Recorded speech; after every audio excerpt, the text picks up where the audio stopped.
Stillman and Company, 102.5, 106.3 The Game, streaming live on Twitter, Twitch, YouTube, and Facebook Live. We are live from the Busy Bee Plumbing, Heating, and Air Conditioning Game National Studios. We are presented by the Southern Bank of Tennessee. The chairman of the board, Mr. David Reed, is here today. Hello, Mr. David Reed. Are you going to be able to concentrate today with the Cards on the field right now? You know what? I don't even have the TV on. I don't believe that. I swear to you, I don't.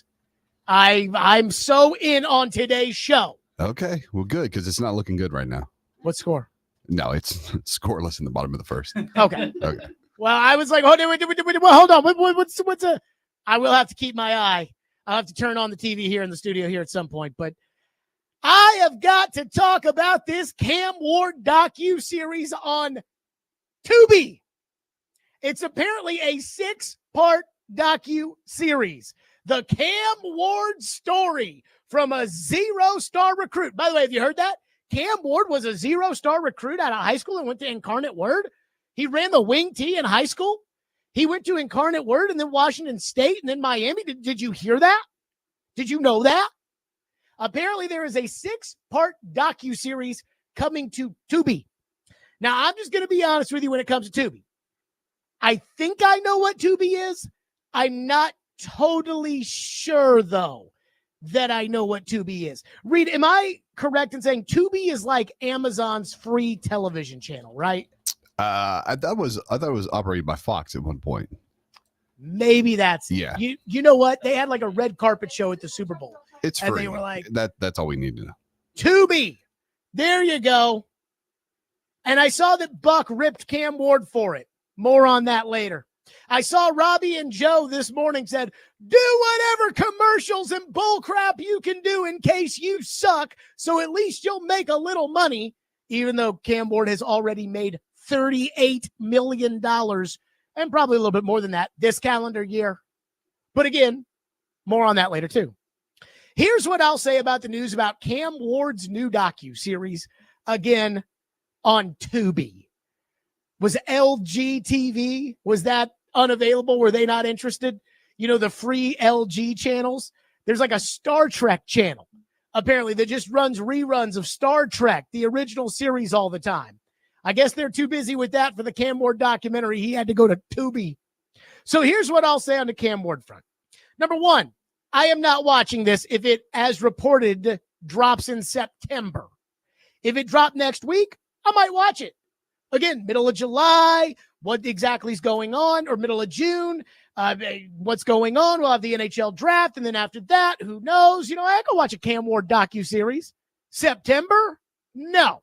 I'll be watching another Cam Ward reality television show that has a new episode. It's a 17-part series. My own Cam Ward docu-series. Week 1, and then week 2.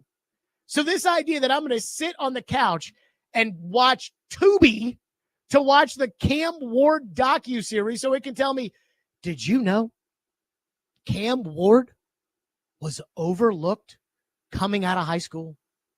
But he's made it to be the number 1 draft choice, which again, how much does that really mean?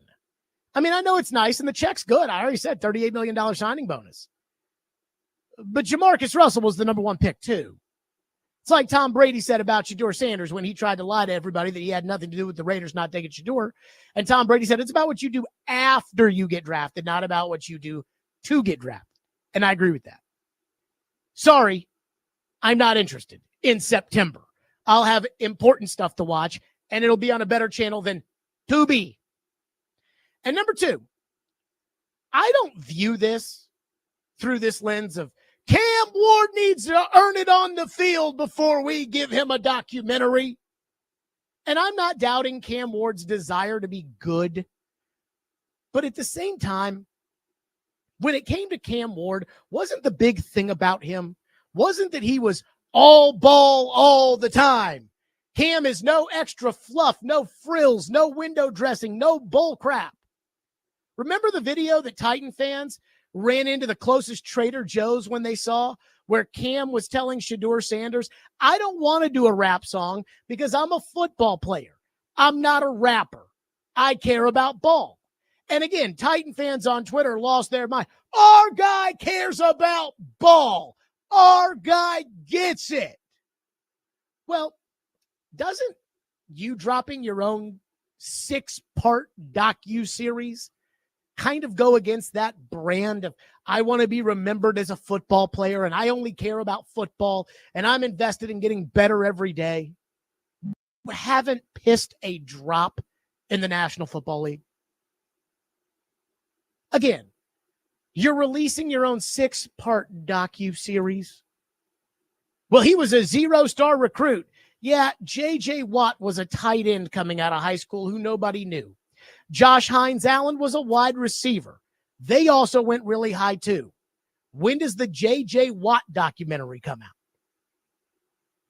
And I just want everybody to know, I haven't made up my mind whatsoever as far as the kind of guy Cam is, the kind of player Cam is, the kind of professional that Cam Ward is whatsoever.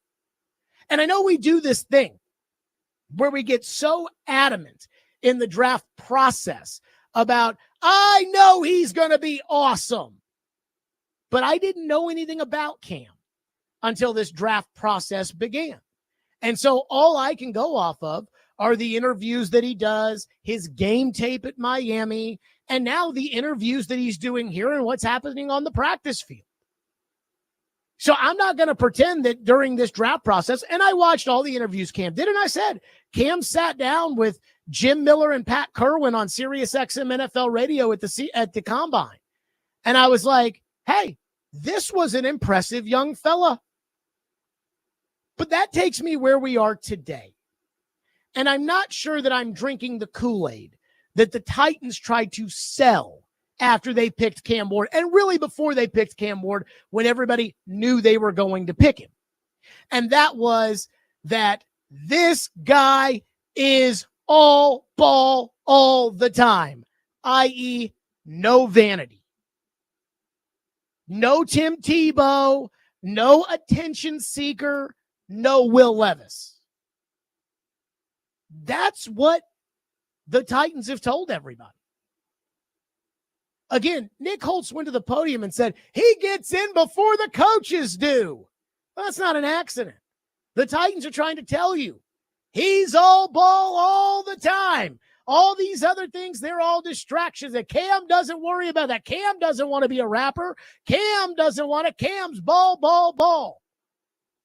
Here's my 6-part docu-series on Tubi. And let me say this.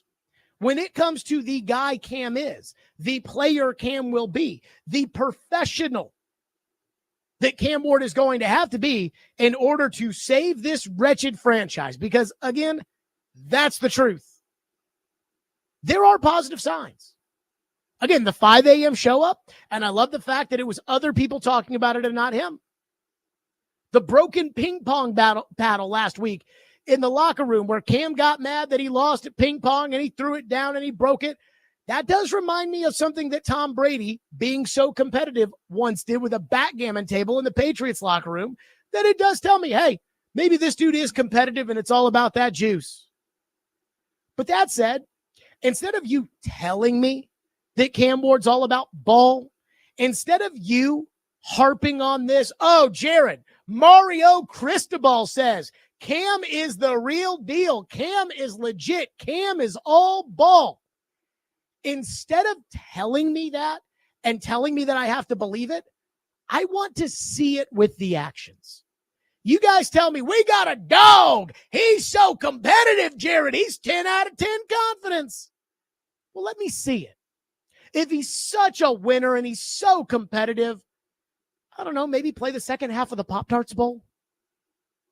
And in the last couple of weeks, I have seen some things from Cam Ward that I do not like. Again, it's well documented.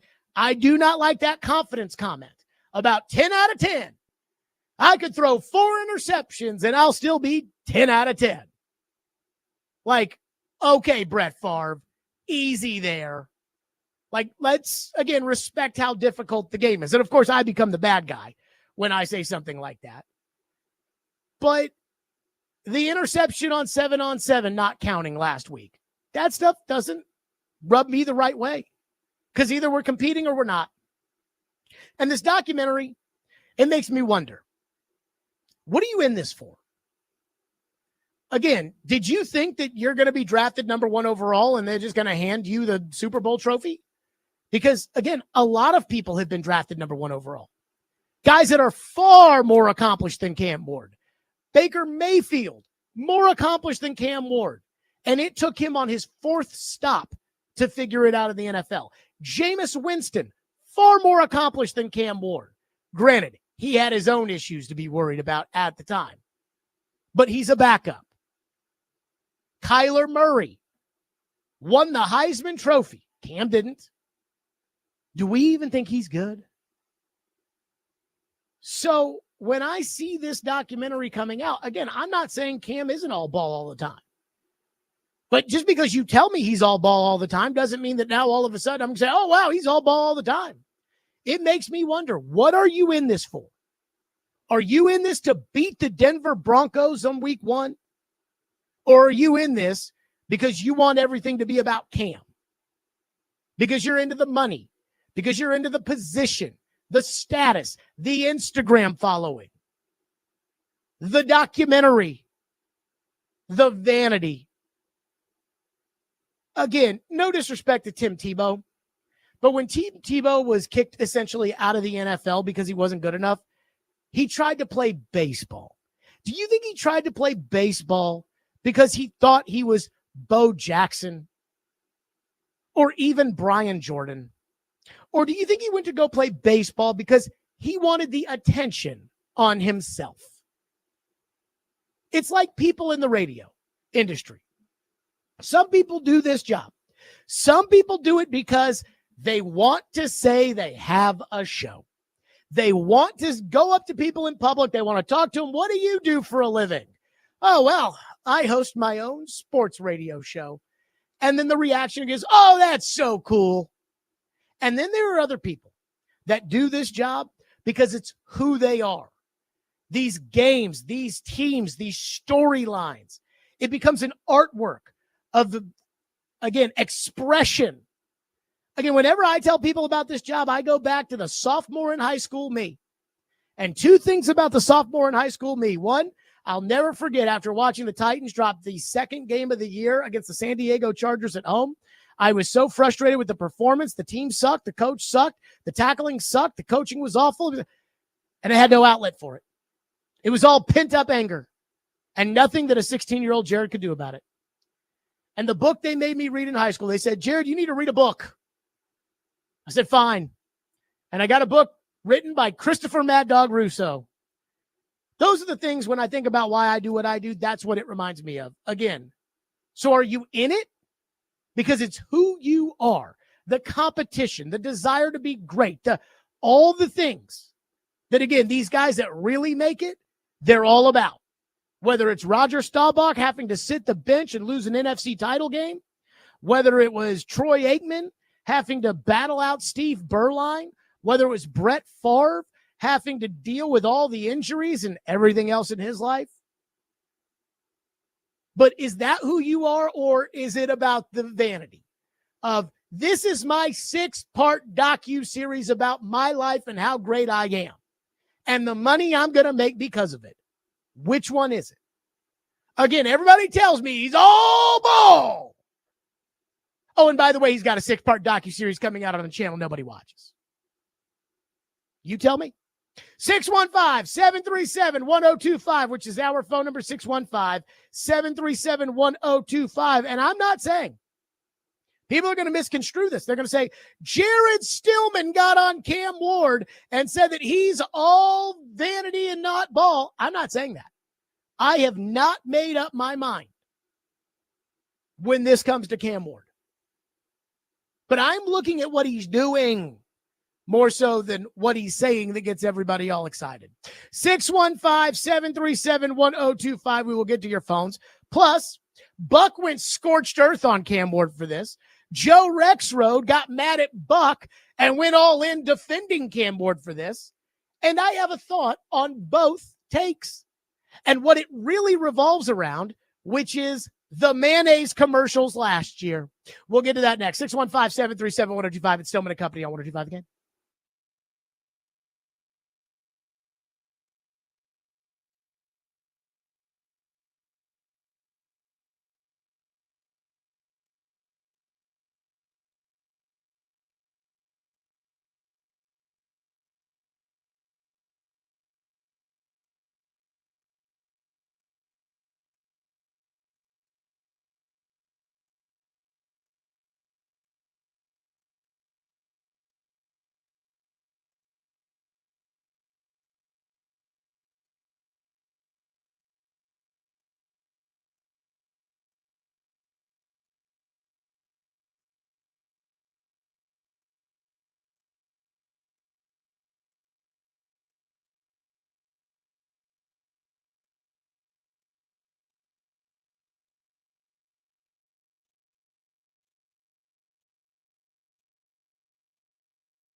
let's go back to Levis.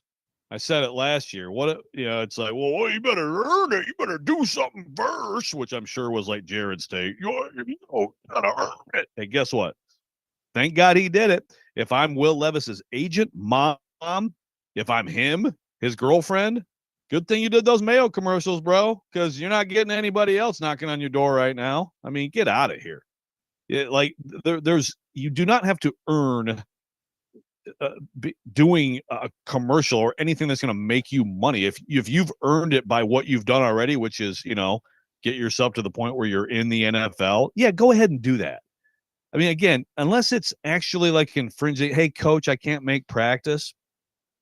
There is zero discussion about these things other than just stupid discussion by people who would be complete idiots if they turned these things down.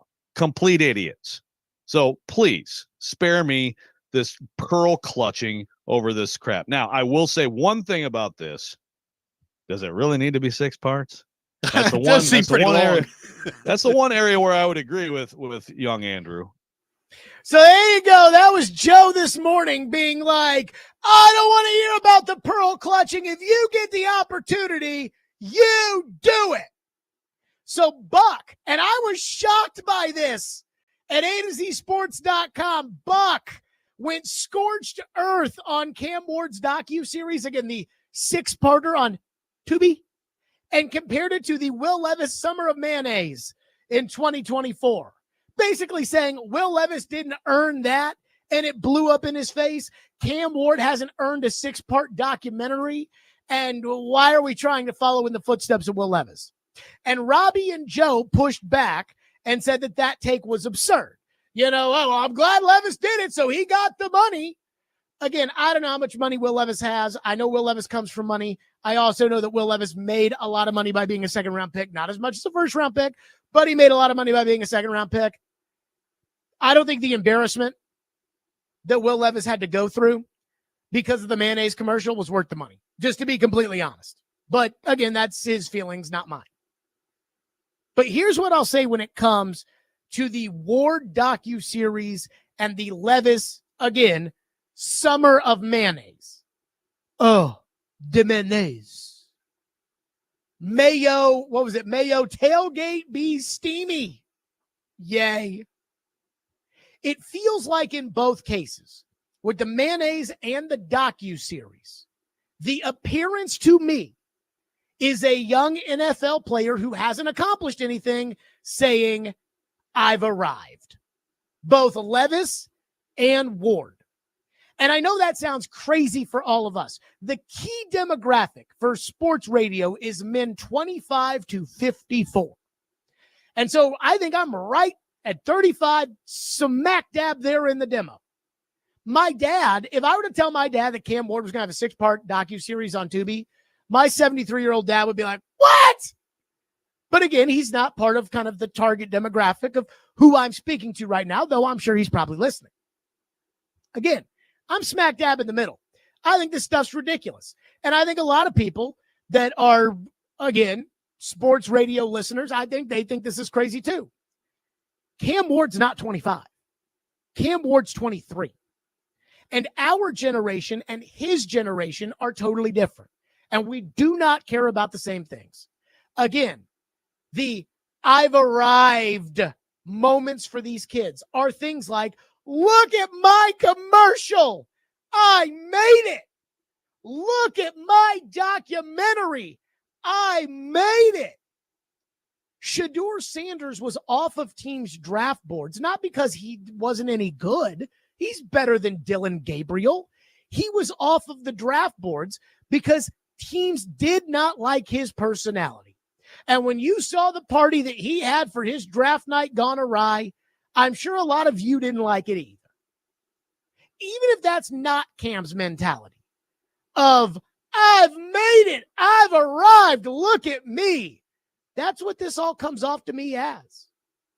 And I can promise you, at this time last year, when Will Levis, by his own admission last week, and we played the cut, where Will Levis said, my head for 20 weeks last year, that's not who I was. That's not the kind of guy I am.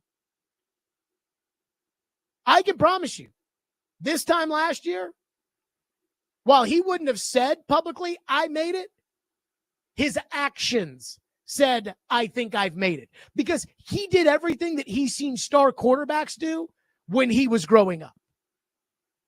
Every single one of them. I got my own commercials. I got my famous girlfriend. I'm taking the boys out to Cabo. Again, the things that he probably saw everybody else do, Tom Brady do after he had won 3 Super Bowls, that's what Will Levis was trying to do. Again, it was, I've made it. And the issue with that is, this is football. And football does not care about your vanity or your Instagram followers. Football does not care how famous your girlfriend is. And I recognize that Cam Ward and Will Levis are 2 separate people. But the I've got my own show is kind of the same as Levis's commercial last year. Again, I think they are completely analogous. And at the same time, with both Levis and with Cam Ward, they haven't made it yet. This time last year, Titan fans were telling me, again, this was the summer of Let Ran Cook, Titans fans were telling me he drafted a franchise quarterback who was the laughingstock of the NFL by week 2. Cam hasn't made it yet. I hope Cam makes it.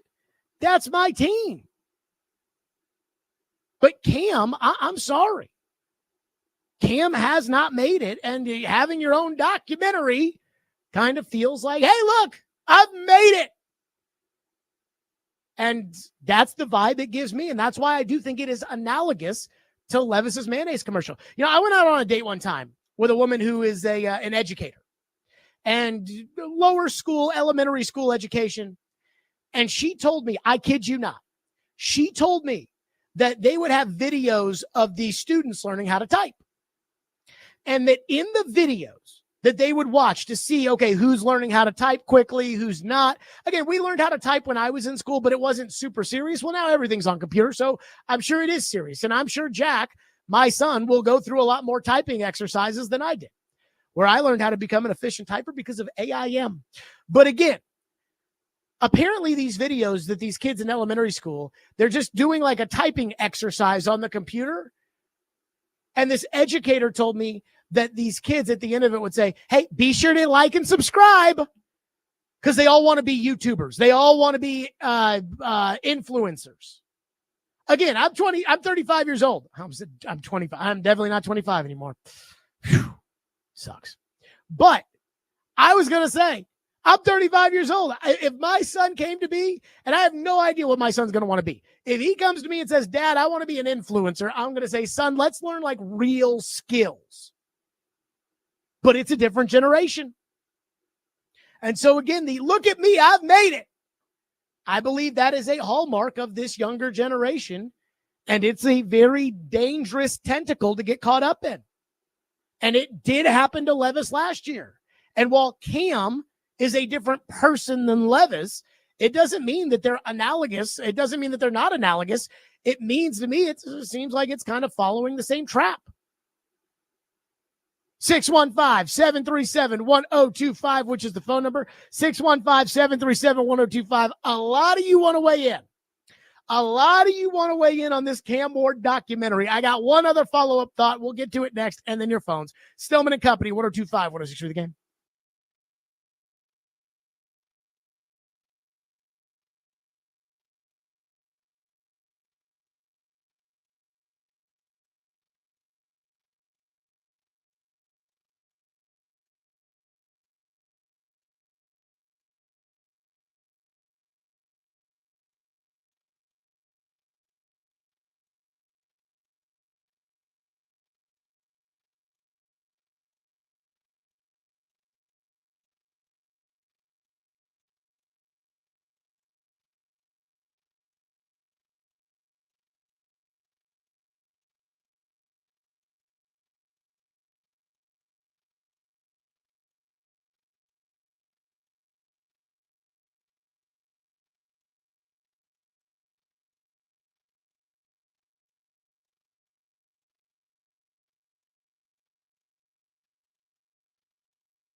let's talk some rookies here, Lewis. Mm-hmm. Did you hear what Cam Ward had to say about what he's going to do between now and training camp? Did you hear that sound? Oh, yeah. That's a great quote. Hold a minute. We got it for those who might have heard it. Roll it. It's been good. From growing, learning, especially being with the vets, getting our timing down. So I'm excited for the summer.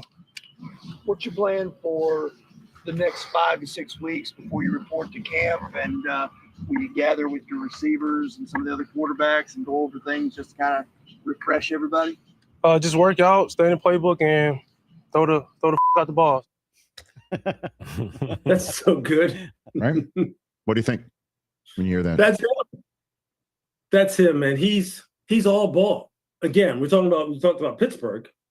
As far as an organization, it's just about ball. Cam's just about playing the game. Said on TV just the other day that he is the least hyped, talked about number one overall pick that I can remember.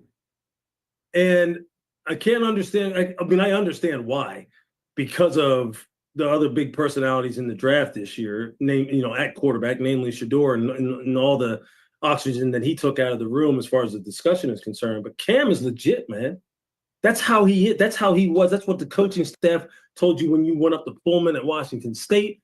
That's what Mario Cristobal told you and Shannon Dawson, the offensive coordinator, told you when you went down to Coral Gables in Miami. That this is who he is. And then when you watched him on the field and playing games, when you went to his pro day, he's about ball. Louis Riddick. Oh, hey, Cam, he's all ball all the time. What are you going to do this offseason, Cam? Oh, man, I'm just going to work out, study the playbook, and throw the blank out of the ball. What's he actually going to do? He's going to be making a docu-series with Tubi. And I have to get to my favorite part about all of this. I have to get to my single favorite part about all of this. My favorite part.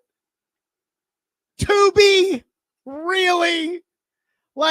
Be more low rent than Tubi. Again, this is where I would say, Cam, let's think this through. Number one, you've never done anything in the NFL.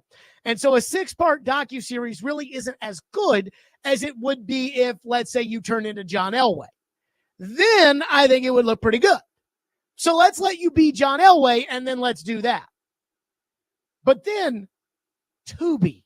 I'm sorry, but doesn't Tubi have the reputation of being cheap television? Isn't that what Tubi is? Cheap TV? Would you like to hear the current top 10 shows on Tubi? Let me guess. Number 1, Hawaii Five-0. No. All right, give it to me. So the top 10 currently: Duck Dynasty, Dead Zone, Dog the Bounty Hunter, 3 anime shows, which I'm not going to try to pronounce, Forensic Files, a show called McCloud's Daughter with what looks like starring a young Reba McEntire, and a show called Wolf Blood. And just outside the top 10, reruns of Flavor of Love. I'm sorry, who watches this channel? I mean, in all seriousness. So, that's where I'm looking at Cam being like, hey, man, not only should you, let's accomplish something first, or let's flame out and then let's have our documentary, or let's wait until we're a little bit better and we can get put on a real network. Alex Cooper, she's a real star, the host of Call Her Daddy, the podcast. Her docuseries, Call Her Alex, is on Hulu. Michael Jordan is a real star.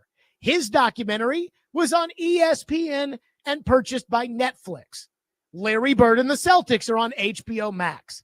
Tom Brady's documentary went to ESPN Plus. The Patriots Dynasty documentary was on Apple TV. And Cam Ward is on Tubi. Again, that's like Louis Riddick saying, I mean, this is the most under-talked about number 1 pick of all time ever. Right, and that's why he has to go to Tubi. It reminds me of when LSU was getting their ass kicked one day. It was, I forget what game it was. I forget what happened. I don't even remember what year it was. But LSU was getting absolutely freaking smoked. And Caroline fired off a tweet about LSU playing their games on Tubi. The joke was, oh, they suck so bad, they're going to have to play their games on Tubi. Again, that is so low rent. Just so low rent. Why not put it on the FanDuel Sports Network? The Braves were in a rain delay a couple weeks ago, and the FanDuel Sports Network ran a show about some family whose grandfather collected baseball cards, died in 2020, and they sold his baseball card collection for $5 million. It was like, well, Pawpaw had this Honus Wagner card and we didn't know anything about it. I'm like, that's the programming we're putting on? Like, seriously? So throw that one on the other side there, Cam. Phone lines driven by WilsonCountyHyundai.com. One texter says, every television in America that is streaming has Tubi on it. Dummy! Again, I've got a bunch of different TVs in my house. I'm a big Fire TV guy, specifically because of that FanDuel Sports Network. For a while, in order to stream the games, I had to have a Fire Stick, and so I figured I'll just get Fire TVs. But I've got some Samsung TVs, and when you turn on the TV, and maybe there's a way to do this, maybe I'm not smart enough to know how to do this, but I guess when you turn on the TV, I can't just get YouTube TV to pop up. It starts off on these free Samsung channels. And to Reed's point, it's like Duck Dynasty. Gordon Ramsay has a channel that just plays his show on a loop. Hoarders has a channel on a loop. It's like, who the hell would watch this stuff? That's what Tubi is. Again, the free stuff that nobody's actually going to watch. And that's what they put Cam's documentary on. One texter says, Netflix would do a series on Ward because he had arrived. Tubi is doing one hoping that he arrives. Maybe.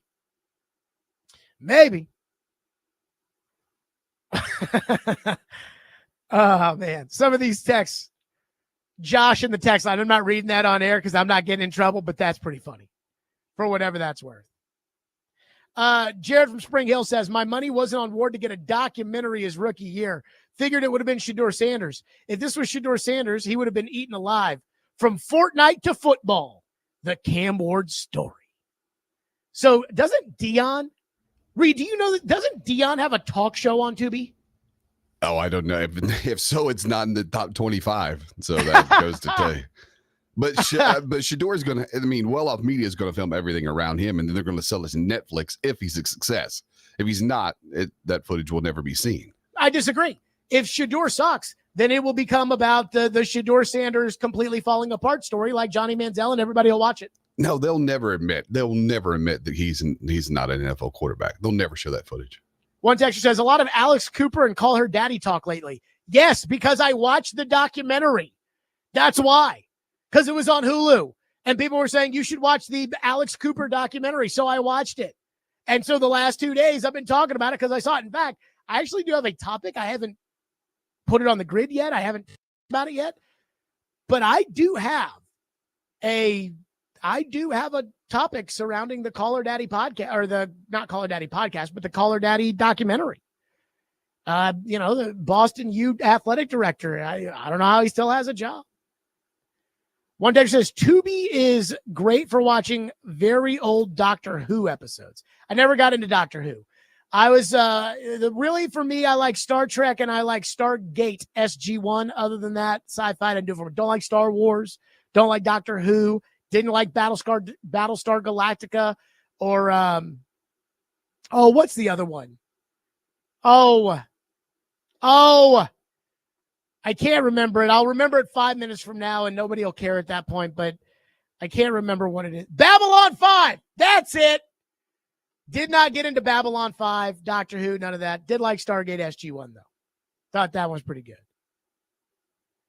One texter into the text line says, it's funny, the text line's like laughing about Tubi. It's all like, oh yeah, this is so embarrassing. This is so stupid. Then I look on the YouTube chat and the YouTube chat is just like, Jared, you hater! You suck! You hate on Cam! I cannot tell you the difference between the YouTube chat and the text line. For instance, the distinguished gentleman, the hate is real. Nugget, you should be on AM radio, hating like an MF.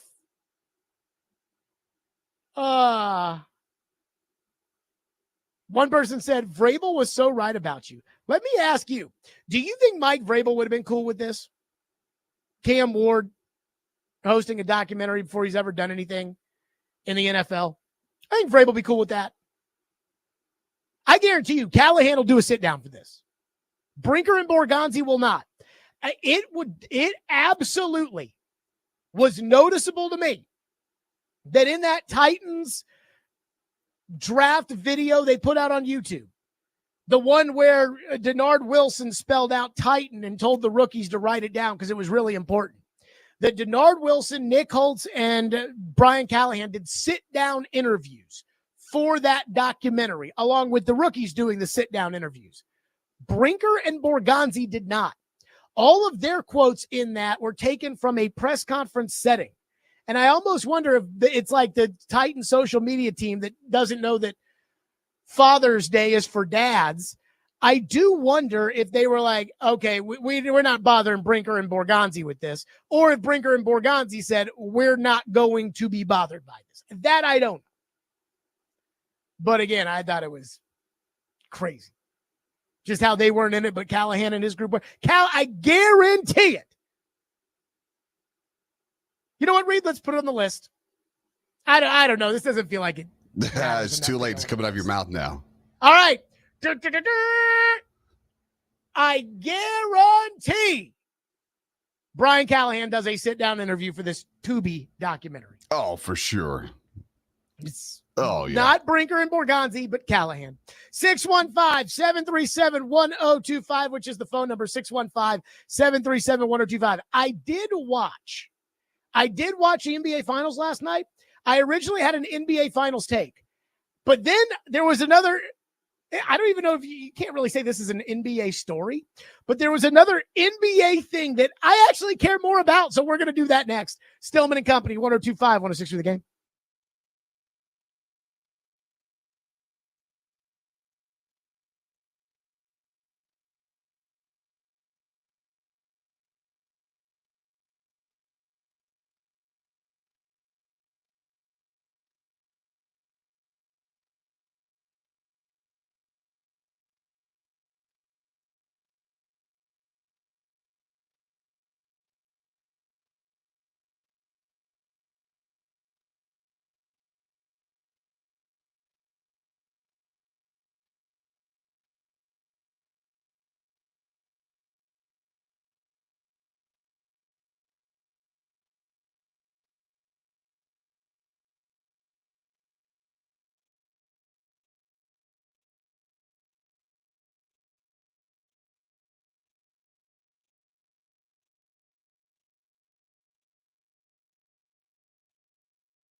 The Pacers, a strong comeback, but the Thunder have the answer. It's 3-2. OKC in front here in the NBA Finals.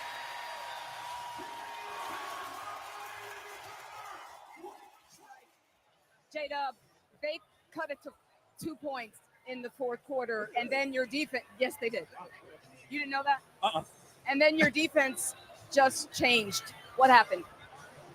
Just buckle down, get stops. Like I said, that's a really good team over there. You don't just trip into the finals, you know what I mean? So they're really good at doing the same thing we do, staying the course, and we have to stay the course as well during their runs, and we did a good job of that. Okay, that was Jalen Williams last night after the NBA game. I did watch the NBA game last night.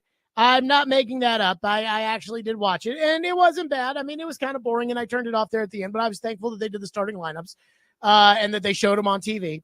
And I was going to do a segment about basketball and the NBA game last night until I heard what came out of Stephen A. Smith's mouth today.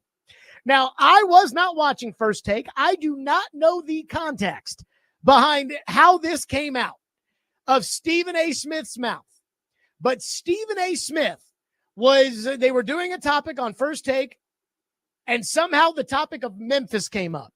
And I believe it was Marcus Morris, the old basketball player, and there was another basketball player on there. And Stephen A. let it fly to the city of our West. Marcus, listen, I know y'all got to go. You going to tell folks why nobody wants to be in Memphis, or you want me to do it? Oh, no. For a player like me, I just don't think that the league, like, for guys like me, I love to be in Memphis. I embrace it, but you got to identify those guys, right? And it's not that simple, especially a younger guy to identify that wants to be in Memphis. I want to hear you say, why you think the people in Memphis is a great sports town, great fans, great people. Yeah. But there's an element there where cats like Jimmy Butler and others don't feel it's the safest environment. I'm talking to the local authorities in Memphis. You got to clean some of that stuff up because it's dissuasive to NBA players. They have talked about it. I know, they've told me. I mean, damn. Stephen A. Smith on national TV just goes nuclear on the city of Memphis. And I have to say this. When it comes to Memphis, there is a reputation that it has, and we all know about it. And when it comes to Memphis, I'll be honest, I am not a Memphis fan. I think Memphis is dirty. I don't think there's anything worth a crap in Memphis. I mean, I have no reason to go to Memphis. I haven't been to Memphis in 10 years. I mean, I've been to Europe more times in the last decade than I've been to Memphis. I got no time for Memphis. And I don't mean this is any disrespect for Memphis, but I do think Memphis kind of sucks. But the fact that Stephen A. went on TV and said that, and I got to say, I don't think this is all Ja Morant's fault. You know, there's the story about former Memphis Grizzly Lorenzen Wright, who was tragically murdered in July of 2010. And they found out that it was, I believe, by his ex-wife was the one that orchestrated the murder of Lorenzen Wright, but that did happen. But I think that Ja Morant, and I said this at the time, Ja Morant, when he was brandishing guns on social media, and now he goes out there and he does his gun celebration, and Ja Morant has been all about kind of that. I said, that's awful for the reputation that Memphis has. And I remember when it happened, I think this was 2 or 3 years ago that Ja Morant got suspended, and the stories came out about Ja Morant sending his guys out to finish line in the mall because I guess Ja Morant's mom was mad at the way that the guy at the finish line treated her. And then there was the kid that Ja Morant got in a fight with playing pickup ball, and I believe allegedly pulled a gun on that kid. If I remember the story correctly, I'm not exactly sure. And then, of course, all the social media stuff, brandishing the handguns and the nightclub gun and all that kind of stuff. And I said, the real victim of Ja Morant's foolishness is the city of Memphis. Because Memphis has a bad reputation. I mean, Stephen A. Smith just laid it all out for you right there. Again, he said, I talked to these guys in the NBA. Memphis is not a bad city, but they don't want to go to Memphis because it's bad out there in Memphis. And let me say this, Memphis is rough. But Memphis doesn't have a lot going for it. I think we can all agree. So Memphis gets this great basketball star. And as the decade was turning, we were moving out of the LeBron, Steph Curry, Kevin Durant era, and we were moving to the next era, which now we know is Jason Tatum, Anthony Edwards, Luka Doncic, Shai Gilgeous-Alexander, this kind of new era, and we wonder who's going to be the next guy of that era one way or another. But I say this because I thought there was a chance Ja Morant could be that guy. And for a city that does not have a lot going for it, if they were to have the next generational superstar, which again, there was a point in time where it looked like Ja Morant might be that guy. It looked like he could. And I thought, wow, this would be great for Memphis.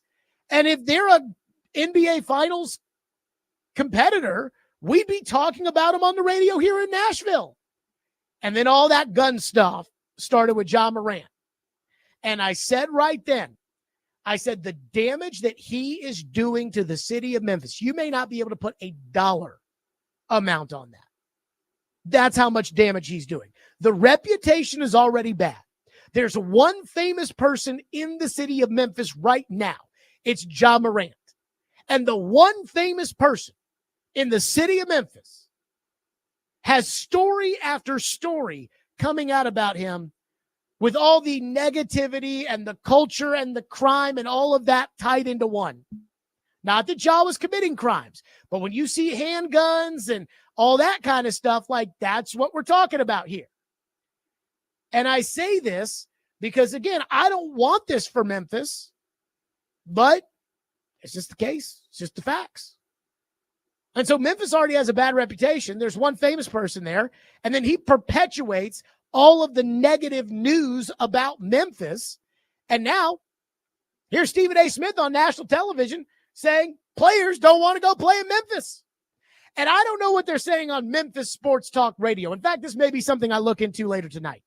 I have no idea what they're saying. I have no idea what Chris Vernon, for instance, is saying about this in Memphis. I'm sure they don't like it. But I'm not taking umbrage with Stephen A. because I agree with Stephen A. Memphis stinks. And not only am I not taking umbrage with Stephen A. because I agree with Stephen A., I think Stephen A. is telling the truth. I think Stephen A. Smith has talked to NBA players, and they talk about, where would you want to go play? Would you want to go play in OKC? Oh, yeah, OKC, they got SGA and Holmgren, and I like what they do. Would you want to go play in where? No, what about Memphis? No. But there's no state income tax in Memphis. And they got Ja Morant in Memphis. And they, no. Why not? I'm not going to Memphis. Memphis? No. I mean, I think that's probably what's happened. I was just telling you how it is. So originally I was going to want to talk about the basketball game, but then I saw what Stephen A. said. I'm like, whoa. That is way more interesting. That Stephen A. just came out and dropped the bomb on the city of Memphis today on First Take, and did it just so nonchalantly. Instead of we're going to have this big topic about what's wrong with Memphis, and Stephen A. is going to put it out there. It was a discussion, I believe. It was a discussion in which Stephen A. Smith's like, well, you guys keep bringing up Memphis, but are you going to say what's up with Memphis? And the first guy was like, can we play that cut again just for a second? The first guy is like, I would love to play in Memphis. Memphis, there's nothing bad with Memphis. And so Stephen A's like, I'll be the bad guy. Memphis stinks, and the players don't feel safe because of all the crime. And again, listen, I know y'all got to go. You going to tell folks why nobody wants to be in Memphis, or you want me to do it? Oh, no. For a player like me, I just don't think that the league, if a guy's like me, I love to be in Memphis. I embrace it, but you got to identify those guys, right? And it's not that simple, especially a younger guy to identify that wants to be in Memphis. I want to hear you say, why you think the people in Memphis is a great sports town, great fans, great people. But there's an element there where cats like Jimmy Butler and others Again, don't feel it's the safest you environment. hear that? I'm talking to the local Where authorities. Stephen A. Smith basically is like, you want to tell him or do I have to tell him? And then again, Marcus Morris, he's like, well, it's a great use. That's great. Okay, fine. I'll tell him. I mean, it is what it is. And again, I think John Morant is at least a little culpable for that. Not that Memphis didn't have his reputation before John Morant, but he damaged that city by millions and millions, if not billions of dollars, as far as their reputation is concerned. 615-737-1025, which is our phone number, 615-737-1025. So I was on The Athletic today, and they've got a mock draft out with the NHL. And I need somebody, preferably with the name Pierre, to explain to me something that is happening as far as the Predators and their future is concerned. We'll hit that next. Stillman & Company, 102.5. We'll just shoot the game.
Stillman and Company, 1025, 1063. The game streaming live on Twitter, Twitch, YouTube, and Facebook Live. We are live from the Busy Bee Plumbing, Heating, and Air Conditioning Game Nashville studios.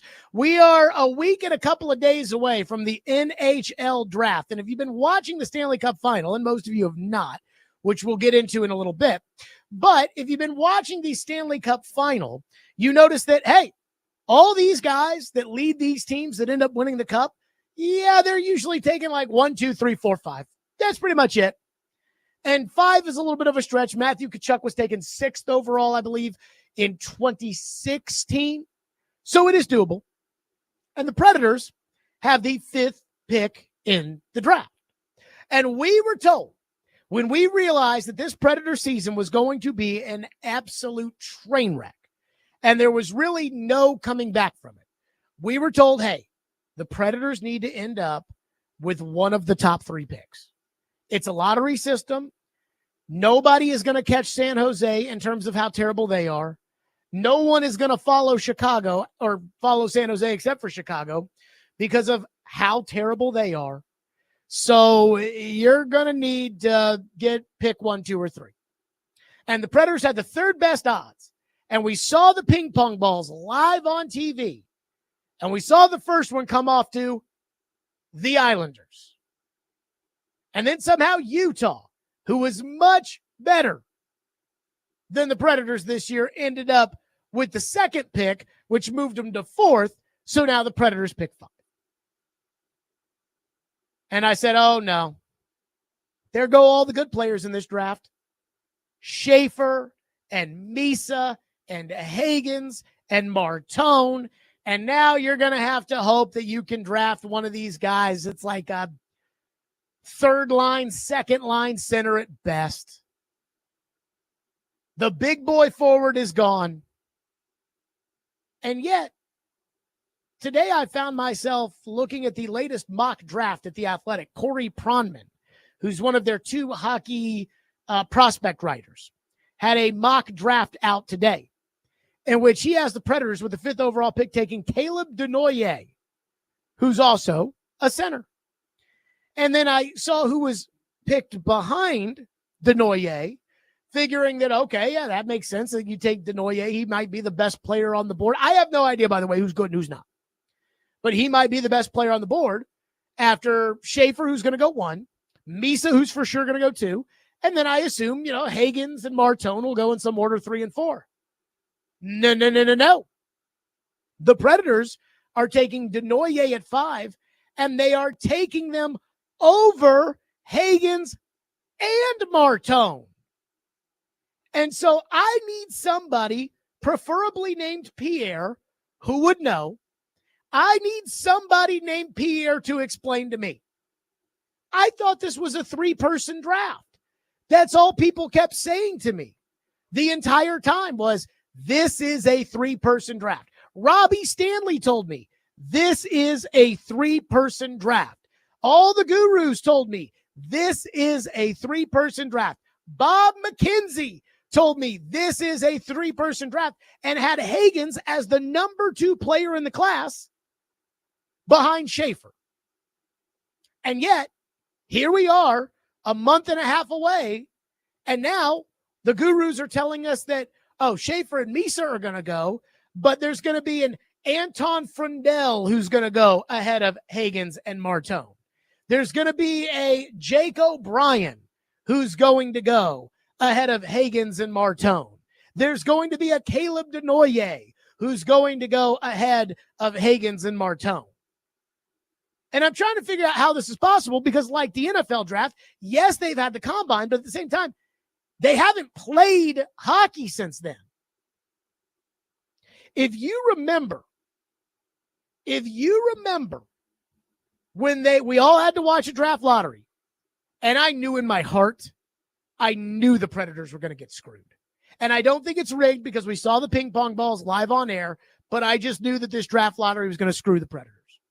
And so when you watch that draft show instead of just saying like, okay, here are the ping pong balls. It was a weird draft show, right? Gary Bettman was there, and then there were guys at the table, and they had the one guy who had his back turned the entire time, just looking at the clock, and we had to, have the ball come out, and then we had to have him, signal the ball to the other guy who had to write a bunch of things down like it was golf or something, and then finally it was like, and the second pick is... But that night on that ESPN show, from the NHL Network studios, it was simulcast. They had Matthew Schaefer, Michael Misa, and James Higgins all interviewed because they thought these were going to be the top 3 picks in the draft. So I don't know what's going on when it comes to James Higgins, who, again, Bob McKenzie ranked him as the second best player in this draft behind Schaefer. And now the latest mock draft has him going 8th overall. And Porter Martone, who, while he's not a center, he is a freaking goal-scoring hoss, a 6'3", 200-pound 18-year-old. And they've got him in the latest mock draft going 9th. I don't know how that happens. Now, here's the one thing I'm not going to say, because I tried to talk to some people today who would know, and I said, is this just your typical draft smokescreen bullcrap, or is this real? That Higgins, who, again, all year we thought might go number 1, number 2, now he's number 8. Is this real? And I was told it seems like, again, the top guys are going to be the top guys a week and a half from now on draft night. But let's not forget what happened to Shedeur Sanders. Let's not forget how everybody kept telling us, the draft gurus kept telling us, Shedeur's falling, Shedeur's falling, Shedeur's falling. Everybody on ESPN, because they didn't want to believe it, they were like, oh, no, there's no way Shedeur Sanders is falling. You all are racist. You're a racist. According to Todd McShay, apparently some of the teams that met with Shedeur Sanders, they didn't think that he was very likable. Racist! Racist! How dare you? No, they were onto something. And Josina Anderson and everybody at ESPN just didn't want to accept it. Louis Riddick, Stephen A., Mel Kiper, they just couldn't accept it. They are impinging on this young man's character. Or maybe the young man went in there and acted like an a-hole, and he fell in the draft. I don't know. But I am trying to figure out, how is it that 2 guys that we were told were for sure one of the best players in the draft, Higgins, and Martone, one of the top 4 players, how are they falling as far as they're falling? And here's one thing I'm going to say. And I mean this, again, as somebody who is not claiming to be an expert on these 18-year-old Scandinavian hockey players. The Predators better get this right. I don't know if Higgins is the guy or not. Denoyer, McQueen, O'Brien, Martin, Martone, Frondell, Stillman. I don't know. But they have to get this right. Look at the Stanley Cup final tonight. McDavid, Ekblad, Barkov, Bennett, Reinhart, Draisaitl. You get to the cup by picking at the top of the draft. This is the highest pick the Predators have had since they drafted Seth Jones, who, by the way, is in the Cup final. But I'm still trying to figure out, you tell me all year that the Higgins kid is legit, that he is a potential big boy forward. Yeah, he's a little small, but guess what? So is Johnny Hockey. May he rest in peace. And at the same time, now you're telling me that he may go 8th? Now Porter Martone may go 9th? And the Predators are going to pass on him? Somebody needs to explain this to me. And again, they better get it right. 615-737-1025, which is our phone number, 615-737-1025 here on the program. If you want to weigh in, boy, a lot of people. I mean, a lot of people are weighing in on the Memphis thing. We'll get into some of that as well. But Joe Rexrode and Adam Vingan, and you all, you people, are not going to like this.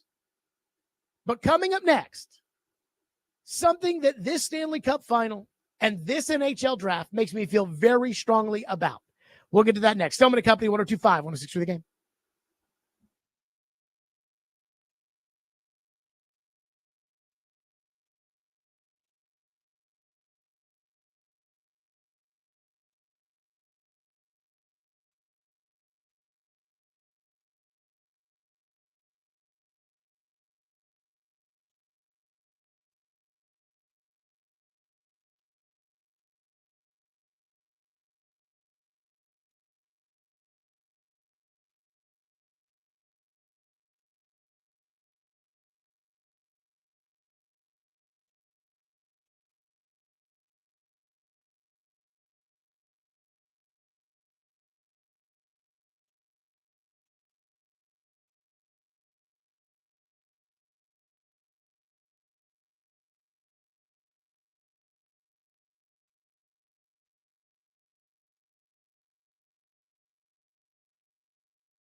What does number 5 do for you? Where do you head from there?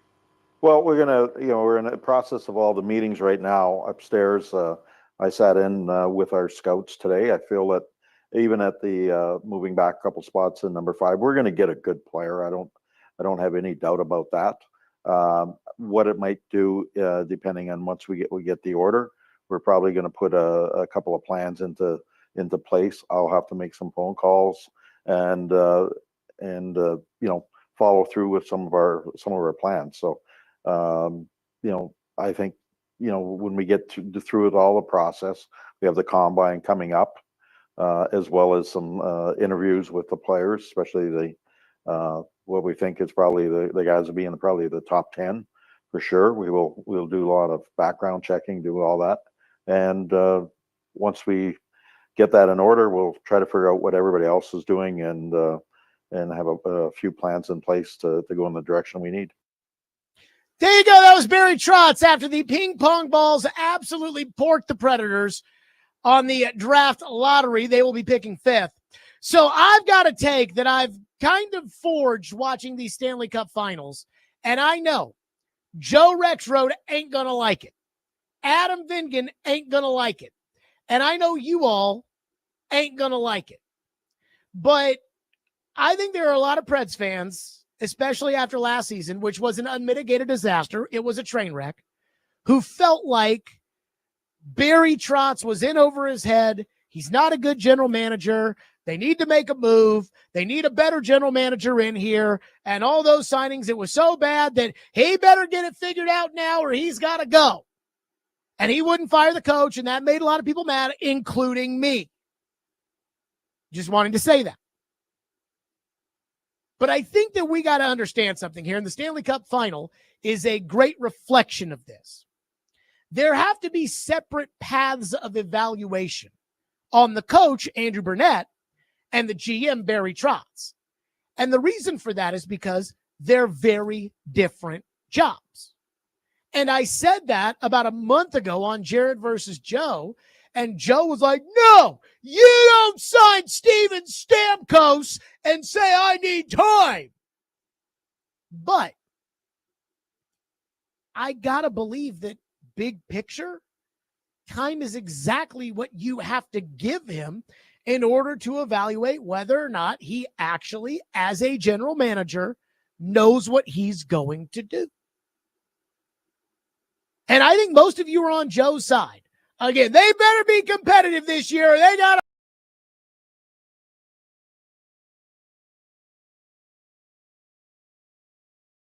to fight. And when they were drafted, Alexander Barkov, number 2 overall in 2013. In 2013, Barkov, Seth Jones was 4th overall, and Carter Verhaeghe was drafted in the 3rd round. By the way, Verhaeghe bounced around to like 6 different organizations before finally figuring it out in Florida. In 2014, Aaron Ekblad went number 1 overall. Sam Bennett went number 4 overall. Sam Reinhart went high in the draft. Gustav Forsling, top pair defenseman, went in the 5th round. Again, that was 2014. That's 11 years ago. 2015, Nico Mikkola, round 5. Brady Tkachuk. And again, the Panthers, they're relentless. They're insane. 2016, Brady Tkachuk went 6th. 2017, Luosterainen went 2nd. And so the earliest, by my count, the earliest key contributor on the Florida Panthers, who I believe tonight are going to win their 2nd Stanley Cup, the latest contributor they had is 2020 first rounder Anton Lundell. That is one meaningful player that has been drafted this decade on the Florida Panthers, and that is their 3rd line center. Barry Trotz's first draft was in 2023. You want to fire him now? Again, Florida is just really 2 years ago, 3 years ago, starting to reap the benefits of Barkov in 2013 and Ekblad drafted in 2014. Barry Trotz is approaching his 3rd draft. The guys he's drafted, the job he was hired to do, these guys are 17 and 18 years old still. They haven't even come over to North America. By the time you can truly assess if these guys are game-changing players would be what? And again, be fair. 2030? Barry Trotz drafted Matthew Wood and Tanner Mullendijk. Now, Tanner Mullendijk's going to be in the lineup next year, and we'll see. But Tanner Mullendijk's not going to be what he should end up becoming big picture long-term until, again, 2029? And I know nobody wants to talk that long, especially me. I'm impatient too. But if you're going to build a winner in the NHL, this is not football. If you're going to build a winner in the NHL, it's going to take 6 or 7 years with guys you've drafted. It wasn't like Sidney Crosby got drafted into the league and all of a sudden won the cup the next year. I mean, Alexander Ovechkin was drafted in 2004, and he had to wait until 2018 before he won the cup. Even Edmonton has Connor McDavid. Look at Edmonton. McDavid was picked when? 2015, 10 years ago. Leon Draisaitl, 2014. That there is a difference between the job the general manager is tasked to do and the job the coach is tasked to do. With the coach, to me, in hockey, it is almost immediate. Again, not exactly immediate. Some guys, it takes a little bit of time and then they're on their way. But with the coach, I look at it like, hey, either you've got the room or you don't. And in the case of Andrew Burnett 2 years ago, they won more games than they should have won. And I think it was because he really had the room. And last year, for whatever reason, he lost the room. And once you lose the room, you got to go. Peter DeBoer, great coach, lost the room in Dallas, got to go. It's just how it is. So with a hockey coach, again, the head coach, either you're improving players or you're not. The way that you could tell, even though they weren't very good when the Predators played them in 2018, you could tell Jared Bednar was making the Colorado Avalanche better. You could tell. So either he's improving players or he's not. Either he's lost the room or he hasn't. In my opinion with Burnett, he's not getting players better and he lost the room. He's got to go. But the general manager's job is not the same job as the coach. And so when it comes to Barry Trotz, I said this to Joe in Jared versus Joe, and Joe lost his freaking mind. Lost his mind. And was like, they better be good next year or it's time to fire Barry Trotz. And again, I think most of you agree with Joe. But look at Florida. Look at Edmonton. Look at the best players in the league. Look at the best teams. Only one team, Dallas. And I don't know what it is, but only one team, Dallas, seems to get immediate contributions from their young players. I mean, just now, Svechkov and LaRue have come up from Milwaukee. Now, I got a problem that I don't think either guy is an impact player, more of a depth, third line, fourth line kind of guy, which you need, but you're not going to get to the cup because of third line, fourth line guys. Well, you're going to draft the kind of guy, or you're in the spot to draft a guy that you're going to need to be an impact player. Like Barkov, like McDavid, like Ekblad, like Draisaitl, like Jones, like Reinhart, like Matthew Tkachuk. You're going to be able to draft that guy. But he's not going to be that guy tomorrow. Again, I hear people tell me inside that organization, they tell me Igor Surin, the Russian kid, who the Predators, again, that was a big swing, who they took in the first round last year. They are sold that this kid's going to be an impact goal scorer at the NHL level. I don't know, but they're convinced of it. Well, he's not coming over to North America for like another couple of years. So for all the guys that they've drafted, Wood and Molendyk and Stiga and Surin, and the guys they've traded for like Reed Schaefer, Andrew Gibson, and David Edstrom, and the guy they're going to draft with one of their 3 first-round picks and then the other 2 guys next Friday night. Like, it's going to take 4 or 5 years before you know whether that guy is legit or not. And you may not like it, but again, that's the reality in the NHL. Think of it this way. Think of it like college football in the way college football used to be. Now in college football, the coach can just rebuild the roster overnight because there's a transfer portal and you can go buy players. But the way it used to be was you needed like 3 or 4 recruiting classes before you could even get a feel as to whether or not this guy was any good. That's what you have to do in the NHL. You got to give the guy draft classes. And again, I wouldn't have hired Barry Trotz. I like Barry Trotz. I think he's a good man. We'll see if he's a good general manager or not. I wouldn't have hired him. I would have hired an experienced guy or somebody that has front office experience, which Trotz didn't have. But they made that choice. And once they made that choice on a team that was waving the white flag, on a team that was ready to rebuild, once they did that, I said to myself, well, you got to give it time. Because again, look at Florida. Barkov wasn't a superstar year 1. I think it was his 3rd year that he finished top 10 in the Selke voting. He was an all-star his 4th year in the league. If you draft, for instance, James Higgins, if you draft James Higgins with the 5th overall pick, again, he's not going to be an all-star next year. In fact, he may still be in college next year. Barry Trotz deserves a fair shake. And there's no way you can argue to me that just based off of year one and year two, and year one was an overachievement, not an underachievement, there's no way you can say that you could have a legitimate verdict on him. Even if you don't think he's any good, which he might not be. You got to give him his shot with the guys he drafted. 615-737-1025, which is the phone number, 615-737-1025. We have a bunch of your hockey thoughts to get to. We'll do that next. Stillman and Company, 1025, 1063 The Game.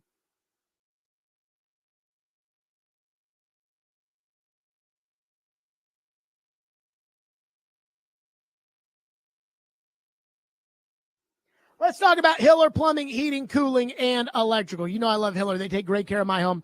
And I am telling you that Hiller can do the exact same for your home. That's right. Hiller is not in the business of tricking people. And again, I know this because I use Hiller. And the reason that they do this is because they want people like me who are repeat customers, who love it. Even though we don't like having issues in our home, love the fact that we can rely on Hiller. So, have you ever had a plumber, electrician, or HVAC tech call and you feel like they were trying to sell you something that you did not need? If a deal sounds too good to be true, like a $99 club membership or a $29 tune-up, that's because it is. The reality is they have to find something to fix so they can cover their costs for these discounted club memberships. Unlike the other guys, Hiller never offers deals designed to trick you or sell you something that you do not need. You all hear me talking about my friends at Hiller all the time. But this is why I trust Hiller in my home. They are the best. Again, schedule online, happyhiller.com. That's the same way I schedule. And do it again online at happyhiller.com. That's Hiller Plumbing, Heating, Cooling, and Electrical. Proud supporters of the Preds, the Vols, and Vandy. Hiller. Call the Happy Fix Truck today.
Yeah, I'm here to coach. Love my job, love my team until I'm told otherwise.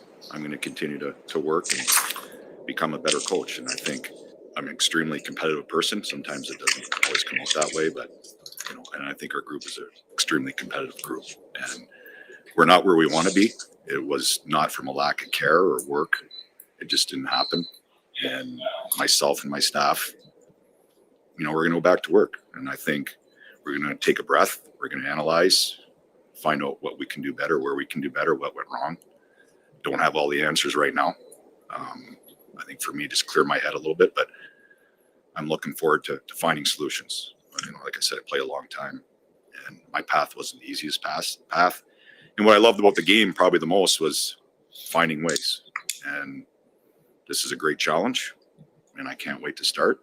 And if I'm told otherwise, I feel very confident in my ability to continue that path. There you go. That was Andrew Burnett. And again, I want to say, I like Andrew Burnett, and I think Andrew Burnett is a good coach, and I think Andrew Burnett will go somewhere else. But I think he lost the room last year, and if a head coach loses the room in the NHL, got to go. GM, not the same position. So Adam Vingan has sent me about 15 texts. The new AI thing or whatever, Reed, where it like summarizes what it is. Yes, so accurate, isn't it? The AI thing basically said, so what does Barry Trotz have to do to get fired? Was I guess what Adam Vingan sent me all these texts. Here you go. Here's what Vingan said. Just to be clear, before you lump me and Joe together, I am not as extreme as Joe that the Predators must compete next season. I understand Trotz's plan. I just would have gone about it differently. So how many years specifically does Barry Trotz deserve in your opinion? I am genuinely curious. So I think that Barry Trotz, I put it at 2028. Like, I think by 2028, again, we won't know if you're going to win the cup with these guys. Like, we won't know that, but by 2028, you'll know whether or not Matthew Wood's going to be a competent NHL player. You'll know whether Tanner Molendyk is going to be, a top pair defenseman, which they believe. I'm telling you right now, the prospect gurus do not love the Predators' crop of prospects, even with all the trades and all the picks they've made of late, especially dumping Askarov and picking up Edstrom, though they like Edstrom kind of. I am telling you, the Predators absolutely love Tanner Molendyk, Andrew Gibson on defense. They love Igor Surin, David Edstrom, and Joakim Kimmel. They love them. Are those guys any good or not? I don't know. But I need to see. Vingan's way. How long does he get? I don't know, 2028? Doesn't that seem about right? Again, they completely underachieved last year. Trotz's message, and I even got on Adam about this today because Trotz would come on the show and I would ask him about this disastrous season that they were having every week. And Trotz would say, hey, if we don't get it together by Christmas, we're going to go forward with the rebuild plan and we're going to start playing the young guys. And people were like, rebuild? Rebuild? What are you talking about, rebuild plan? You just signed Steven Stamkos. And what Trotz would say, and you can like it or dislike it, but it makes total sense to me, is he thought he was buying time by signing those three guys and not giving up any future assets, anything other than cap space and Bill Haslam and Herb Fritch's money. Other than that, all he was giving up was that money. And it was like, hey, we were really close with Vancouver last year, couldn't score on the power play. Let's go get Steven Stamkos. Let's go get Jonathan Marchessault. I remember Brady Shea when they played in that 2021 playoff COVID series, and he was a number one defenseman. Let's go get those guys and try to win some games now. But really, keeping Wood in college and Molendyk in juniors and all these guys down in the minors and juniors, and we're going to develop them, and it's going to take time. But the big picture is we're wanting to win the cup with those guys, talking about the young guys. And Adam's whole thing is, well, you don't sign Steven Stamkos for that. No, but you sign Steven Stamkos if you're thinking, hey, let's try to be competitive now while still developing for the future. That's the point. And I think it's unfair to sit there and say, well, they won too many games that first year where they went on that absolute heater, that they won too many games, and to say, oh, well, now they better win or else. Again, it's not like they've mortgaged their future by giving up all these picks. They signed some old guys to some contracts. Now, the Shea contract is a little ridiculous. And the Soros one, don't even get me started on it. But I would say 2028. Like, if they're bad this year, they're going to fire Burnett by Thanksgiving, and they're going to try to win some more with another coach. But if they're bad this year, it'll say, okay, this group with Yossi and Forsberg. And, again, who knows with Yossi? I saw the report on him. I mean, it sounds like he may never play again. But if they're bad this year, that still doesn't mean that James Higgins won't be a good player. That doesn't mean that Frundell or whomever, Martone or Denoyer, that they won't be. That's what I think, again, this is where I think you evaluate the general manager on, is his ability to evaluate young talent, and it takes young talent time to get to the NHL and be contributors. Again, look at Florida, look at Edmonton. Colin is up next. Our phone line is driven by WilsonCountyHyundai.com, 615-737-1025. Colin, go ahead. Jerry, thanks for taking my call. We're watching the Stanley Cup Finals here, and you look at past Stanley Cup winners, the one ingredient that they all have in common, that they have a first-line center.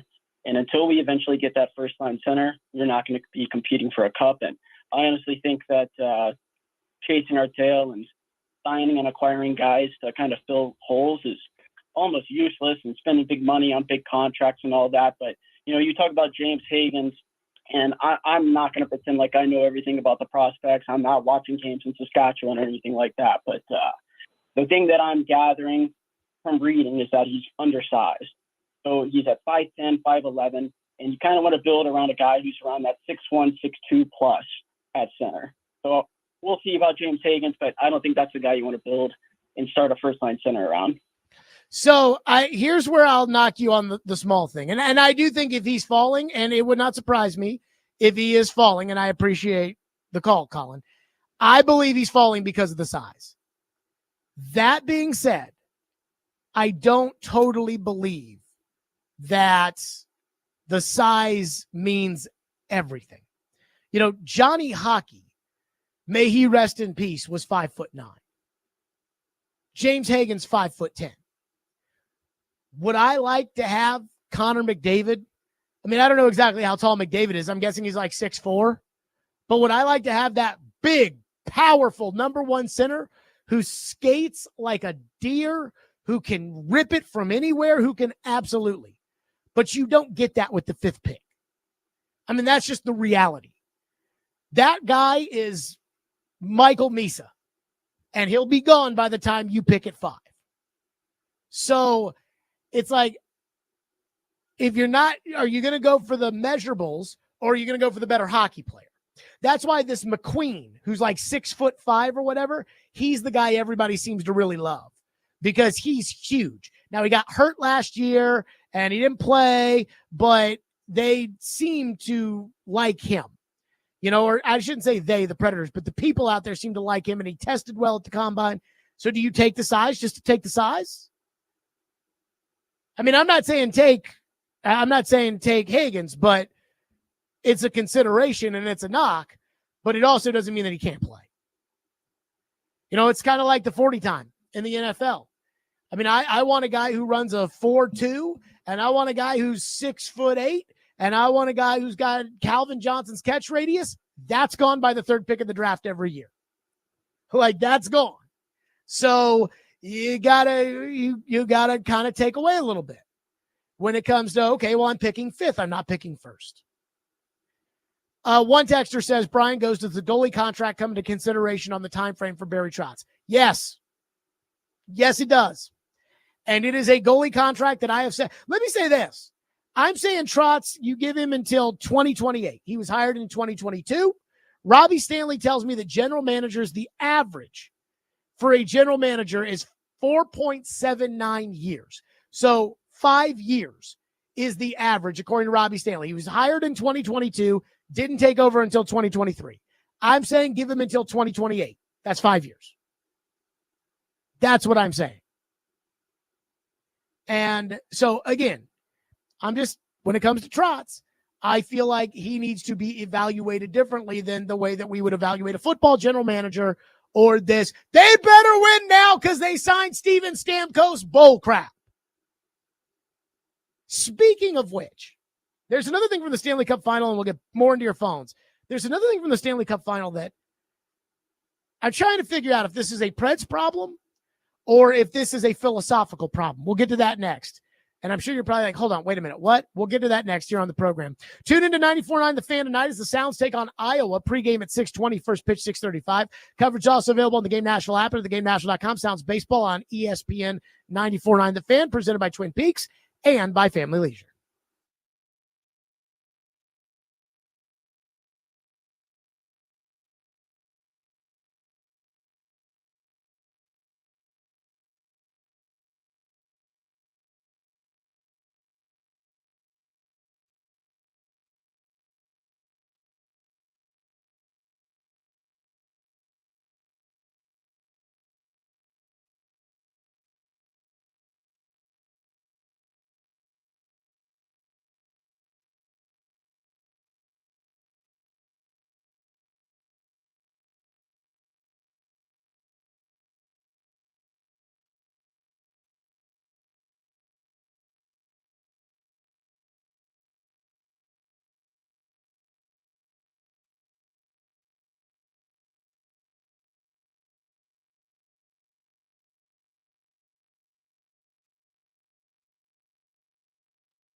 Marchie, Hank here. Incredible game. And watching you play right now, I don't know the secret, but is this the best you felt in a while playing on the ice? Yeah, I definitely think it's the loosest I felt. You know, I think I had a lot in my head early on, and right now I'm just enjoying every moment. I've said that a bunch, but it's such a special group of guys, and I'm having so much fun here right now. I honestly feel like a young guy in the league again. Just excited to be part of the group. You're a good liar. I see this beard. There you go. That was Brad Marchand. So I have a philosophical question because the Predators went out and signed Steven Stamkos, Brady Shea, and Jonathan Marchessault, and it didn't work. And it didn't work from the start. And no matter what they tried, Andrew Burnett could not get the train back on the tracks. And again, that's part of the reason why I think they should have moved on from the coach. But I was reading a story in The Athletic from Pierre Lebrun, who is talking about Brad Marchand. Brad Marchand is 37 years old. And Brad Marchand is a pending free agent. That's why Boston traded him, even though he was their captain, to the Florida Panthers. And he has been lighting it up for the Florida Panthers in the Cup Finals at 37 years old. And according to Pierre Lebrun, apparently Marchand's going to be looking at a 3 or 4 year deal at north of $8 million a crack. And I'm thinking to myself, well, hold on, wait a minute. Everybody in Nashville has told me that signing old pawpaws is a bad idea. And yet, turn on the TV, and you will see an old pawpaw in Brad Marchand. You will see an old pawpaw in Corey Perry. And you will see an oldish pawpaw in Sergei Bobrovsky. So is it just the old pawpaws on the Predators that aren't any good? And that's when I go back to the coach. And that's where I go back to Marchessault's comments, where Marchessault was like, I don't know, maybe we should do the things that the team that I came from, which wins games, maybe we should do what they do. But again, in Predator land, it's just, oh no, it's the old pawpaws. It's not, oh no, this worked for so-and-so and everything else. 615-737-1025. I am kind of keeping an eye on the old pawpaws and why Marchand's lighting it up. But no. It's the problem is, God forbid, Adam Vingan's whole theory with why he doesn't buy Barry Trotz, saying that the plan was to develop the young guys and he was buying time by adding Marchessault, Shea, and Stamkos, is because, well, if I was doing that, I would have gone out and got Patrick Maroon. I'm like, and the team would have sucked, and people would have said, well, I mean, you were good last year. Why do you suck this year? Fire the coach. It would have been the same thing, except you just wouldn't have been paying as much of Bill Haslam's money. Again, the Predators have cap space. The Predators have flexibility. The Predators can go do what they want to do. It's just these old pawpaws didn't play very well. That's what it's all about. Boy, one texter on the text line's all been out of shape. Rand Carthon deserved a fair shake, too. How can you be so totally different in your assessment of the two when Trotz's decision-making is decidedly worse than Rand's was? Decidedly worse. Reed, you like both teams, and I'm sure. You know what, Reed? Let me ask you this, just straight up. What are your thoughts on Barry Trotz as a general manager? The jury's still out for me. Okay. Would you think that it's fair to say that that Trotz's moves are decidedly worse than Rand Carthon, as the texter says? No. I don't understand some of this stuff. One texter, the same texter. Well, I mean, you're it's because you're racist, Jared. That's why. I know. You're easy on Trotz. The texter says, why weren't you willing to give Rand that much time? It's not the coach, it's the GM. He hasn't made a great deal yet. And all exclamation points. Again, I go to this, which is 2 years as a general manager. Barry Trotz had one good year and one bad year. Rand had 2 awful years. I mean, Rand took the job and was promising competing right away. They took a guard with the 11th overall pick. And not only did they take a guard, they took a guard who sucks. Again, a guard who sucks. They took a left tackle who's really a right tackle. They drafted a quarterback who's a mayonnaise pitch man. The Predators haven't done that. We don't know if Wood and Mullendijk and Surin and Stiga and whoever they pick fifth next week, we don't know if any of those guys are any good. Trey says, I might be late, but what are your thoughts on Roman Yossi's POTS diagnosis? So Roman Yossi, and I know he said that he thinks he'll be able to play and all that kind of stuff, but I asked ChatGPT as far as the Yossi, the seriousness of the Yossi injury. Roman Yossi is dealing with postural orthotic tachycardia syndrome, POTS, P-O-T-S. Roman Yossi is dealing with POTS, a condition that causes an abnormal heart rate increase when standing up. He's working with a specialist and focusing on recovery with no set timeline for a return. Now, he thinks he'll be 100%. I asked ChatGPT, I said, ChatGPT, do you think this means his career is over? ChatGPT said, it's too early to definitively say, but POTS is serious and career-threatening, especially in a high-performance spot like hockey. While some athletes recover enough to return to competition, others deal with long-term symptoms like fatigue, dizziness, and heart rate instability that can make elite-level play near impossible. The fact that Yossi is already in his mid-30s and this condition affects cardiovascular control means the odds of a full return to peak NHL form are not great. If he does come back, ChatGPT says, it might be in a limited role, or he may choose to prioritize long-term health and retire. So it sounds like he's not choosing to do that, but I would say this, I'm not optimistic at all. As far as the old pawpaws on the Predators are concerned, I have optimism in Marchessault because I think he's so much of an a-hole that he's not going to talk the talk if he doesn't go out there this year to walk the walk. I have a little bit of faith in Stamkos. I think, he just needed a year in a new system. Maybe he'll figure it out. Forsberg, he's up and down and a streaky player. Yossi and Saros and Brady Shea, who looked like an absolute just train wreck out there, I'm not sure I have a lot of optimism for. 615-737-1025 is the phone number. 615-737-1025. So Cam Ward has his new docu-series coming out, 6-part series on Tubi. And I have to ask, if Cam Ward asked you, should I make a documentary? What would you say? And I also wonder, did he ask the Titans before he did it? We'll get to that next. Stillman & Company, 102.5, 106 for the game.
Stillman and Company, 102.5, 106 The Game, streaming live on Twitter, Twitch, YouTube, and Facebook Live. We are live from the Busy Bee Plumbing, Heating, and Air Conditioning Game National Studios. We are presented by the Southern Bank of Tennessee. And I do want to get into the Cam Ward docu-series, but I'm watching the College World Series right now. Louisville up by 2 on Oregon State in the 7th, but I'm still certainly not feeling great about it. But Reed, the Oregon State dugout has 3 Powerade coolers in there. And there's tape on top of 2 of them. One says Powerade. The other says fun in all caps with an exclamation point. The other one doesn't have tape on it, which I would assume is water. So if one of those is water, one of those is Powerade, the other is fun, what do we think is in the fun? I want to come up with something witty, but it's probably just what they normally drink, but can't say it and label it that way because of NCAA restrictions. I'm thinking it's something with caffeine. Do you think it's just a big tub of Red Bull? Maybe, Red Bull or, they all got C4, those pre-workouts or whatever. It's like, hey, if you need a little pick-me-up, take this. I read somewhere where apparently... This should be the story. This is the story of the College World Series for me. Now I need to figure out what this is. What's in the fun? Yes. So I could use a cup of fun right about now. So I read something. I forget where I read it. It might have been Twitter, so it might not be true. I don't know. But I read where apparently, like in minor league baseball, they say that those pre-workouts, that they approve some of them or whatever, but they say that Celsius has something in it where you may test positive if you drink too much of it. Maybe it's Celsius. Maybe that's what's in the fun cooler. I mean, I don't think that they have like beer in a cooler in the dugout for a college team in the World Series. No, but one of the precursors to C4 back in the day was a product called Ultimate Orange. And if you took too much of that, you would fail a test for performance enhancing drugs. But this was like the late 90s. So I just noticed that. Unregulated. Fun! Exclamation point in the dugout. What exactly does that mean? So Cam Ward, it came out yesterday, Variety reported, Cam Ward is going to have a 6-part docu-series released in September on Tubi. Now, Tubi is the crap free TV that nobody watches, and I'm not here to dump on Tubi, but I mean, come on, can't we do a little bit better than Tubi? But regardless, my big issue is with the idea that Cam Ward thinks, oh, yeah, I'm ready for a documentary.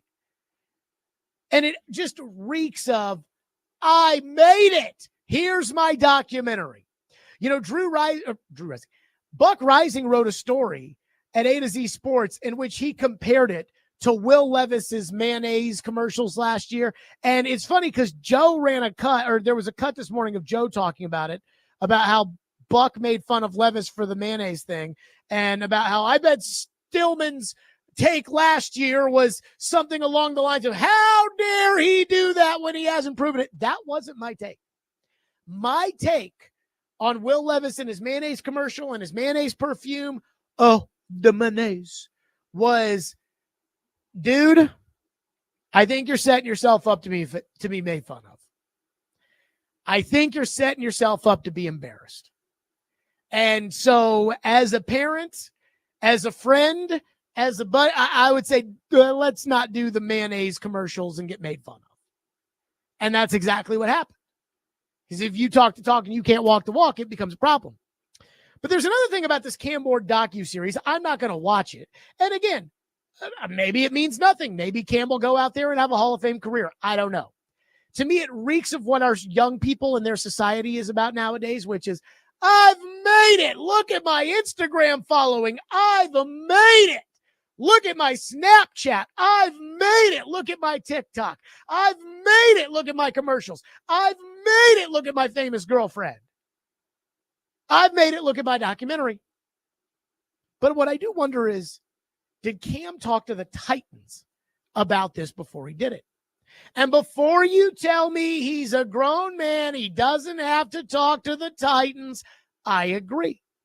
But the Titans did just invest $38 million in a signing bonus in Cam Ward.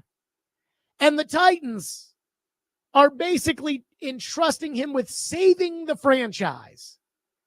So there needs to be at least a little dialogue when it comes to the star player and his extracurricular activities. And it goes back to something that I randomly saw on Twitter because of the For You tab over the weekend. And it's this cut from Tim Tebow. So apparently Tim Tebow was giving a speech. If you remember in 2013, Tim Tebow was signed by the New England Patriots out of nowhere. Tebow had been with the Broncos and they got rid of him, and then he goes to the Jets and he kind of switches off, with Mark Sanchez on the quarterback position. And so Tim Tebow gets picked up by the New England Patriots. And it was a massive story, but he was at best the backup, but more likely the third string quarterback to Ryan Mallett behind Tom Brady. And this is a story that Tim Tebow told while giving a speech about his time in New England. Now, I know that Bill Belichick is a complete and total hypocrite now, Mr. No Distractions, with his 24-year-old girlfriend all over CBS. That being said, this was Tebow's recollection of a situation when he was with Belichick in New England. Play the cut. He said, Timmy, I just want you to do your best at going under the radar. And I said, yes, sir. I totally get what you're saying. I'll do it. We start going through practices. My agent calls me and he says, hey, Timmy, there's a company that's filming a commercial. They want to pay you $1 million. And I was like, why? What's wrong with them? But I was like, dang, that sounds amazing. And he's like, okay, can I tell him yes? And I said, I told Coach, I'm going under the radar. I need to call him. So I hang with the phone with my agent and I call Coach Belichick and I explain the situation. And he says, Timmy, thank you so much for calling, for sharing. I really, really do. I mean it. I appreciate you giving me a call. And Timmy, I would appreciate if you turned it down. And I was like, and I would appreciate if you changed your mind.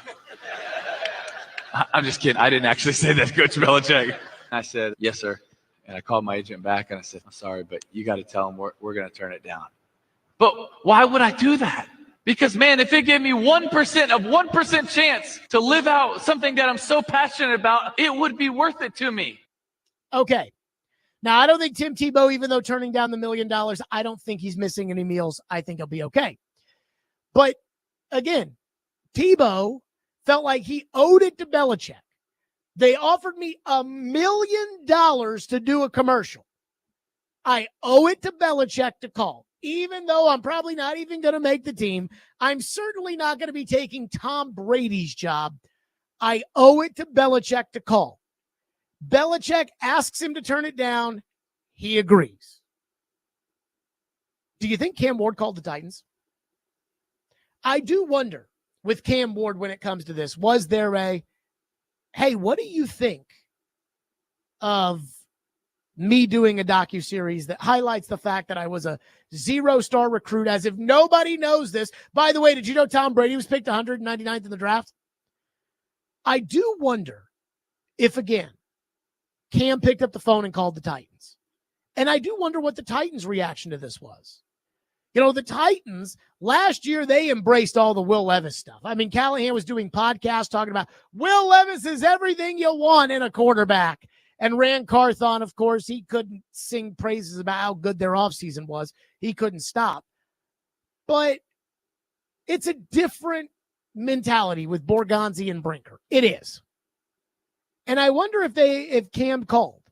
Because on one hand, I wonder, does Cam have the decency, the wherewithal to say, hey, this is a partnership. I am a business partner between me and the Tennessee Titans, and I need to talk to them about it. And then I wonder how the Titans felt about it. Because, again, with the Mayo commercials last year for Will Levis, I kept saying when he did it, I'm like, I don't know, man. Like, if you aren't Brett Favre next year, this is going to be embarrassing and you're going to get made fun of. Like, just, maybe let's make the Pro Bowl first and then do whatever the hell you want to do. Nope. Mayo quarterback be dreamy. And it was embarrassing. And it was embarrassing to Levis. And I wonder if Levis regrets it. Because money is money, but again, these guys are prideful too. And that was a joke. So I do wonder, did Cam call the Titans? And if Cam called me and said, hey, Tubi's offering me a bunch of money to have a documentary about me, should I do it? I would say to Cam, I understand. You probably want to do it. I understand it's real money. But let's make the Pro Bowl first. Let's win the Super Bowl first. Let's establish ourselves as a legitimate high-end quarterback before we do this. Like, let's worry more about the football season and the Denver Broncos in week 1 and the LA Rams in week 2, and let's worry about training camp instead of worrying about our documentary. And before you tell me, but Jared, just remember the Netflix show, Quarterback, the one that featured Mahomes and Kirk Cousins and Mariota that one year, and last year they had to do receiver. They did receiver because they couldn't get people to do the quarterback spot. Because the quarterback's like, nah, I can't do all the being mic'd up and the practice and the sit downs and the Tuesdays and I can't do it. And they were offering real money, like real big time money. Ryan Tannehill even said, I talked to them about it, but it just didn't make any sense in the end. And those are guys that are established that are like, yeah, no. So I do wonder, A, did Cam call the Titans? B, what was the Titans' reaction to it? Because if the Titans are like, yeah, Cam, you go get a documentary, it tells me that they are as Looney Tunes and elementary as they come. I don't love it. I'm worried that Cam is a little too much into the vanity, even though he pretends like he's not. We'll see. I need to see more actions before I have a true feeling one way or another about Cam's personality. But I'm pretty sure Belichick wouldn't have liked this. And I do wonder if he talked to the Titans about it before he did it. 615-737-1025, which is our phone number. We'll get to some phones. 615-737-1025. Trevor will join us. I do wonder what Trevor thinks about this. But there is one thing. I have one specific question. In fact, let me count up the words here. You know, normally, I think it was Ian said that the grid comes in around like 1,000 to 2,000 words on a daily basis. This topic for the next segment is 1, 2, 3, 4, 5, 6, 7, 8, 9, 10, 11. 11 words. An 11-word topic. One sentence. One question about the Cam Ward docuseries. We'll get to that next. Stillman & Company, 102.5 The Game.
let's go back to Levis.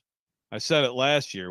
It's like, well, you better earn it. You better do something first, which I'm sure was like Jared's take. You gotta earn it. Hey, guess what? Thank God he did it. If I'm Will Levis's agent, mom, if I'm him, his girlfriend, good thing you did those Mayo commercials, bro, because you're not getting anybody else knocking on your door right now. I mean, get out of here. You do not have to earn doing a commercial or anything that's going to make you money. If you've earned it by what you've done already, which is, get yourself to the point where you're in the NFL, yeah, go ahead and do that.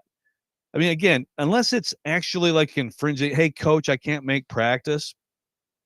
There is zero discussion about these things other than just stupid discussion by people who would be complete idiots if they turned these things down. Complete idiots. So please spare me this pearl clutching over this crap. Now, I will say one thing about this. Does it really need to be 6 parts? That's the one. That's the one area. That's the one area where I would agree with young Andrew. There you go. That was Joe this morning, all mad, saying, I bet Stillman was saying, how dare Will Levis do mayonnaise commercials? No, I was saying, dude, are you sure you want to do this? May your tailgate be, what was it again? May your tailgate be creamy and your quarterback be steamy or whatever. I mean, it was embarrassing. So I was like, are you sure you want to do this? Oh, the mayonnaise. Are you sure you want to do this? Like, let's not set ourselves up to be made fun of. But there's one question I have when it comes to the Cam Ward documentary. Here's the question. I have it for everybody.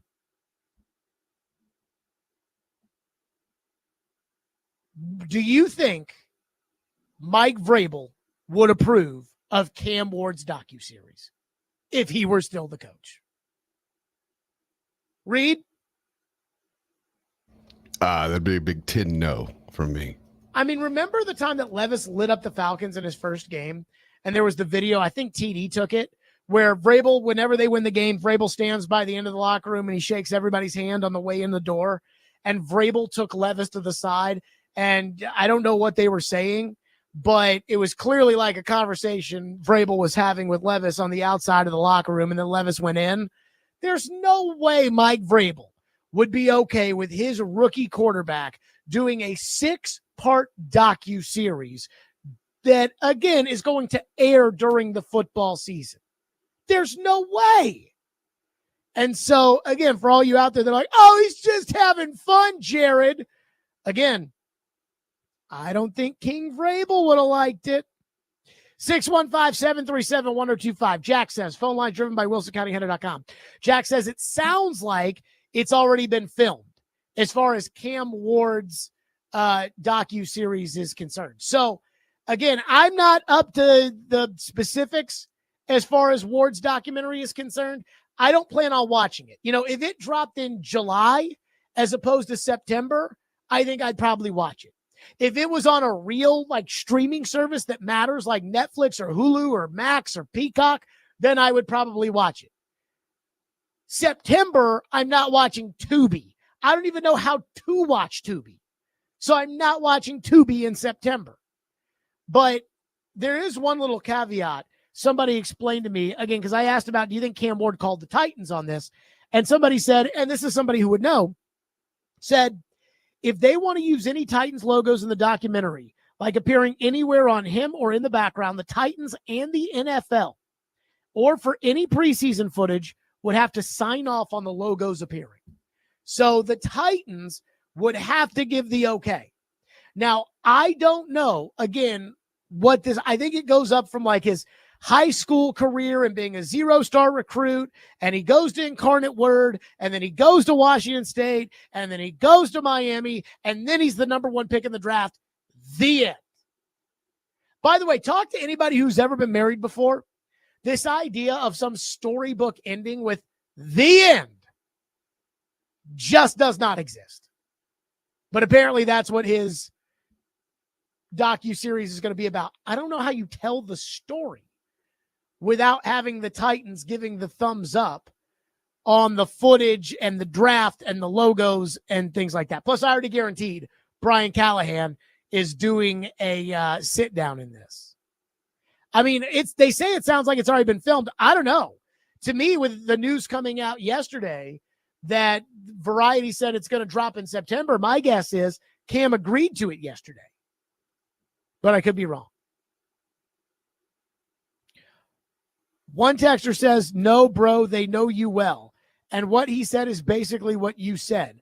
Let's be intellectually honest. No, I said, I feel with Levis doing the mayonnaise commercials when he did it. I said, I feel like this is as a parent, and I wasn't a parent at the time, and I'm not speaking, but I'm saying, like, if I were his parent, I'd be like, are you sure you want to do that? Are you sure you want to put yourself out there? Like, are you sure? I didn't say you shouldn't do it. I'm just saying my advice would be don't do it. One texter says, Jared is definitely going to watch Cam's docuseries and criticize every bit of it. That comes from Skylar. Not if it's in September. If it's in September, we'll be worried about Cam taking on the Broncos. And then we'll be worried about Cam taking on the Rams. And then we'll be worried about whoever else Cam has to play. You know, that's the thing. People will say things like, well, it must be. There's this one guy in the YouTube chat. Anytime I say anything negative about the Titans, says, must be a slow news day. And I'm like, look, I'm not one of these radio guys that says, oh, well, it's the summer, so how are we going to get by? Because I think there are always topics out there. Again, to me, this is a big topic. But in September, there are big topics that don't get discussed because they just don't matter as much because we have press conferences to react to about the next game or a press conference to react to about the last game. And then, of course, we have the game. Now, the Titans are going to be bad this year, and bad football team radio, again, I think it's good, entertaining. You're mad and you want to hear Scorched Earth on Monday, and we give it to you. But it's not as fun as far as being a host is concerned. It is not as much fun, I think, as the hey, your team's good, and this guy said this about you, and your team's getting ready to play that team, and this coach said that. I find that to be way more fun. One texter says, I am not crazy about Cam doing the documentary, but it's a very small commitment on his part, mostly interviews with others around him. Stop using Belichick as an example. Without Brady, he's a nobody. Use Andy Reid as your gold standard, please. Okay, can we sit Cam on the bench and make sure he's ready before we put him out there? Because that's what Andy Reid did when he drafted a quarterback. Oh, no, I'm not allowed to do that either, according to you people. Got it. 615-737-1025. Trevor will join us next. Let's get Trevor's opinion. How does Trevor feel about the Cam Ward docu-series, even though Cam Ward has not pissed one drop in the National Football League? We'll get into that next. Stillman and Company, 1025, 106 again.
So the big story, apparently Variety was reporting that Tubi has picked up Zero Star, the Cam Ward story, a 6-part docuseries about this year's #1 pick. According to the story, Tubi has acquired the 6-part episode sports documentary Zero Star, the Cam Ward story, which looks at how the football player went from an unknown high school player to the eventual leader of the Miami Hurricanes football team, and most recently, the #1 pick in the 2025 draft. Variety had previously reported that Firebrand Media was working on a doc about Ward as the first episode of a larger Zero Star series, but it can now confirm that the project has been reworked into the multi-part Zero Star, the Cam Ward story, which debuts on Tubi in September. The series will include archival footage, behind-the-scenes moments, and interviews with Ward, his family, coaches, teachers, and teammates. My guess is Cam Ward's getting paid for this. Again, I don't love it. Again, you tell me that Cam's all ball all the time. Oh, boy, I tell you, Cam, he didn't want to make a rap song with Shedeur Sanders because he said he's all ball. Well, here's my 6-part documentary all about me. Don't love it. Doesn't mean I think Cam's selfish. Doesn't mean I don't love it. Trevor Maddox joins us now, presented by Houston Clinic Orthopedics, when experience matters. Trevor, you've got a lot of experience with this. So let's start off 3 prongs here, because Trevor did text me and said, I've got a lot of thoughts on this. Number 1, optics. So Trevor, let's start there. Your thoughts on the optics of Cam Ward with Zero Star, the Cam Ward story. Jerry, the optics are all bad. All bad. There is no way you can look at this from a standpoint of optics and say, yep, this is right. Because he hasn't busted a grape yet in the NFL. And this is not about the NFL. It's about going from high school to the #1 pick in the NFL. I get that part. But at the same time, if you're going to be a part of something that is going to essentially glorify you and glorify your path to the NFL, then it's about you, and it's not about what you're about to do. It's about the past, not about the future.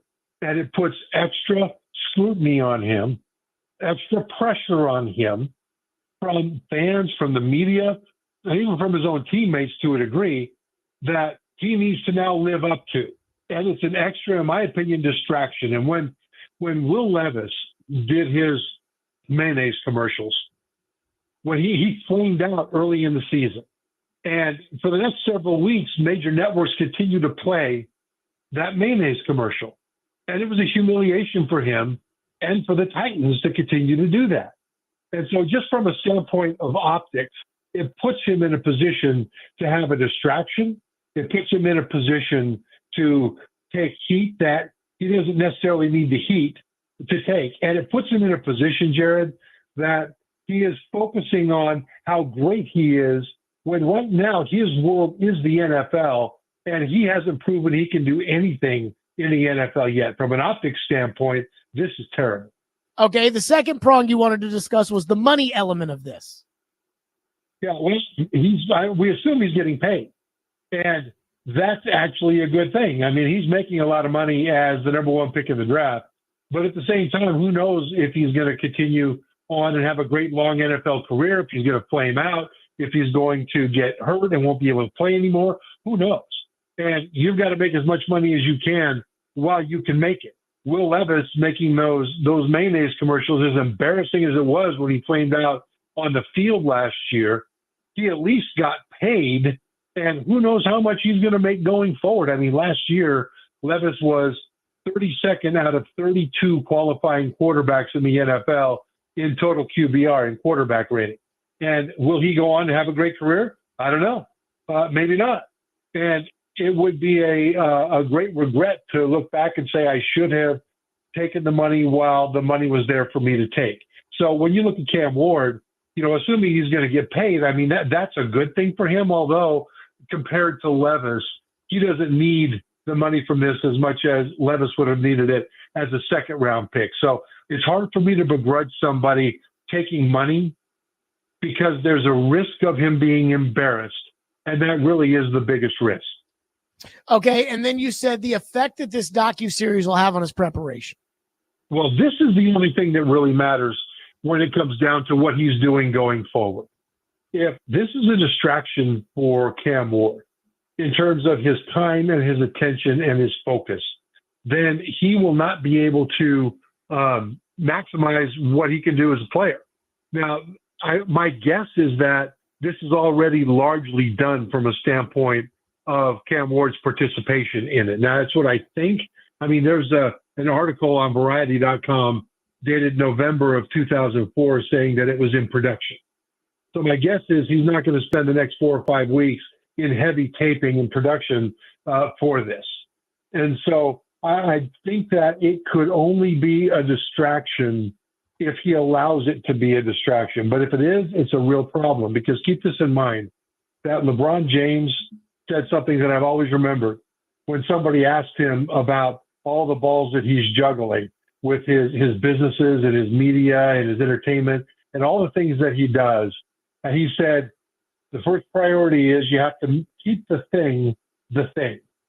Meaning, if you don't focus on basketball first and maximize that, nothing else is going to matter. And so if Cam Ward is doing a little bit of production and improving things and editing and things like that, I don't mind that, because what else is he going to be doing with his off time? What's he going to just sit and binge watch Yellowstone instead of working on the documentary? You know, I don't mind him doing that unless it takes his focus away from what he needs to be doing as a player to get ready to go. Now, I can tell you this, that happened to me early in my broadcasting career. I had a chance to go over to Europe to broadcast NFL Europe games. At the same time, I got talked into opening a plant store, of all things, by a friend of mine who had a really big plant business in New York. And we're not talking flowers. We're talking about, 15-foot tall palm trees you sell for hotels to put in their lobby and that kind of a thing. And the way she described it, I had really no risk, and it looked like there could be a lot of money. Well, guess what? In the month leading up to my going into to Europe to broadcast, really my first year as a broadcaster, my training as a broadcaster, I was so focused on all the things I had to do with that darn plant store that I wasn't ready to go broadcast in Europe. And it hurt my performance early on, especially. And so you don't have to spend a lot of time if your focus is pulled away. And so this is the risk he's taking with this. Now, having said that, I don't mind guys having outside interests, but the thing that matters most is that Cam Ward keeps the thing. How'd it go with the plant store? Did you lose a bunch of money? I didn't lose a bunch of money. I lost a ton of time. They set it up so that I wouldn't have to lose a lot. I wouldn't have to invest my money or risk my money. But turns out it was just not the right thing at the right time in the right place. And so it turned out to flame out. And I deeply regret having gotten involved with that when my broadcasting career was just getting started. And that's, Cam needs to make sure he doesn't regret getting involved in this when his NFL career is getting started. If Cam Ward called you and said, Trevor, I trust you. You've been around the block. I've been listening to the radio, trying to get a feel for what's going down in Nashville. And I feel like when I listen to you on the radio, I feel like you are a sensible man who knows ball and knows life. And you've done it all. You've been a broadcaster. You've been a player. You were a first-round pick. You played in a Super Bowl. Trevor, should I do this? What would your response be? No. And the reason is the same reason that when I was covering the Washington now Commanders in Washington, D.C., when RG3 was drafted, they asked me on the set, what advice would I give to RG3 coming into the league? And I said, here's what you do. This is any quarterback coming into any player, really. You make a list of all the things you need to do in order to maximize your opportunity right now as an NFL quarterback. Then you add one or two things for your personal life that are important to you that you want to be sure to do, and then you exclude everything else. You say no to everything else until you get established as an NFL player. And part of the problem for RG3, I mean, he got hurt.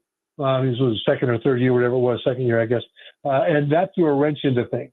But RG3 came into training camp with a theme that had a brand and T-shirts and corporate sponsorships for each training camp. And after he got hurt, the next training camp was all in for week 1.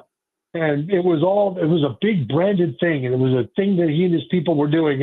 And it turned out that he wasn't able to focus on the thing the way I thought he should have focused on the thing. He ended up losing his job to Kirk Cousins. And so, I would take that as a cautionary tale that RG3 was distracted. Did he maximize his ability as a Washington Redskin at the time? I don't think he did, because he had a branded bunch of stuff going on to maximize his brands. And I think that's part of the reason that Shedeur Sanders, the quarterback from Colorado, fell all the way down to the 5th round. And a lot of teams just didn't want to draft him. Cleveland finally took him in the 5th round as the second quarterback they took in the draft. And part of the reason was revealed when we saw the draft party that Shedeur Sanders had set up at his house, where he had, it must have been hundreds of thousands, if not more, worth of bling, worth of jewelry, all displayed on mannequins and all kinds of stuff. He had a special room that he could sit in with branded wording all over that room so the cameras would pick it up. It said Shedeur, perfect, legendary, Shedeur, legendary, perfect, legendary, everywhere, right? And if I'm an NFL general manager, I'm looking at that thinking, okay, is he going to make the thing?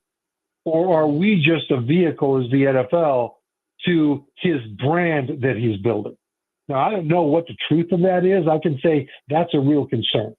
And with Cam, whether it's a concern doesn't matter, because he's already in the league. He's already the number 1 pick. Okay, good to go. But now that this thing has popped up, he has to prove that the thing is the thing and that this won't be a distraction for him. And I would have told him no.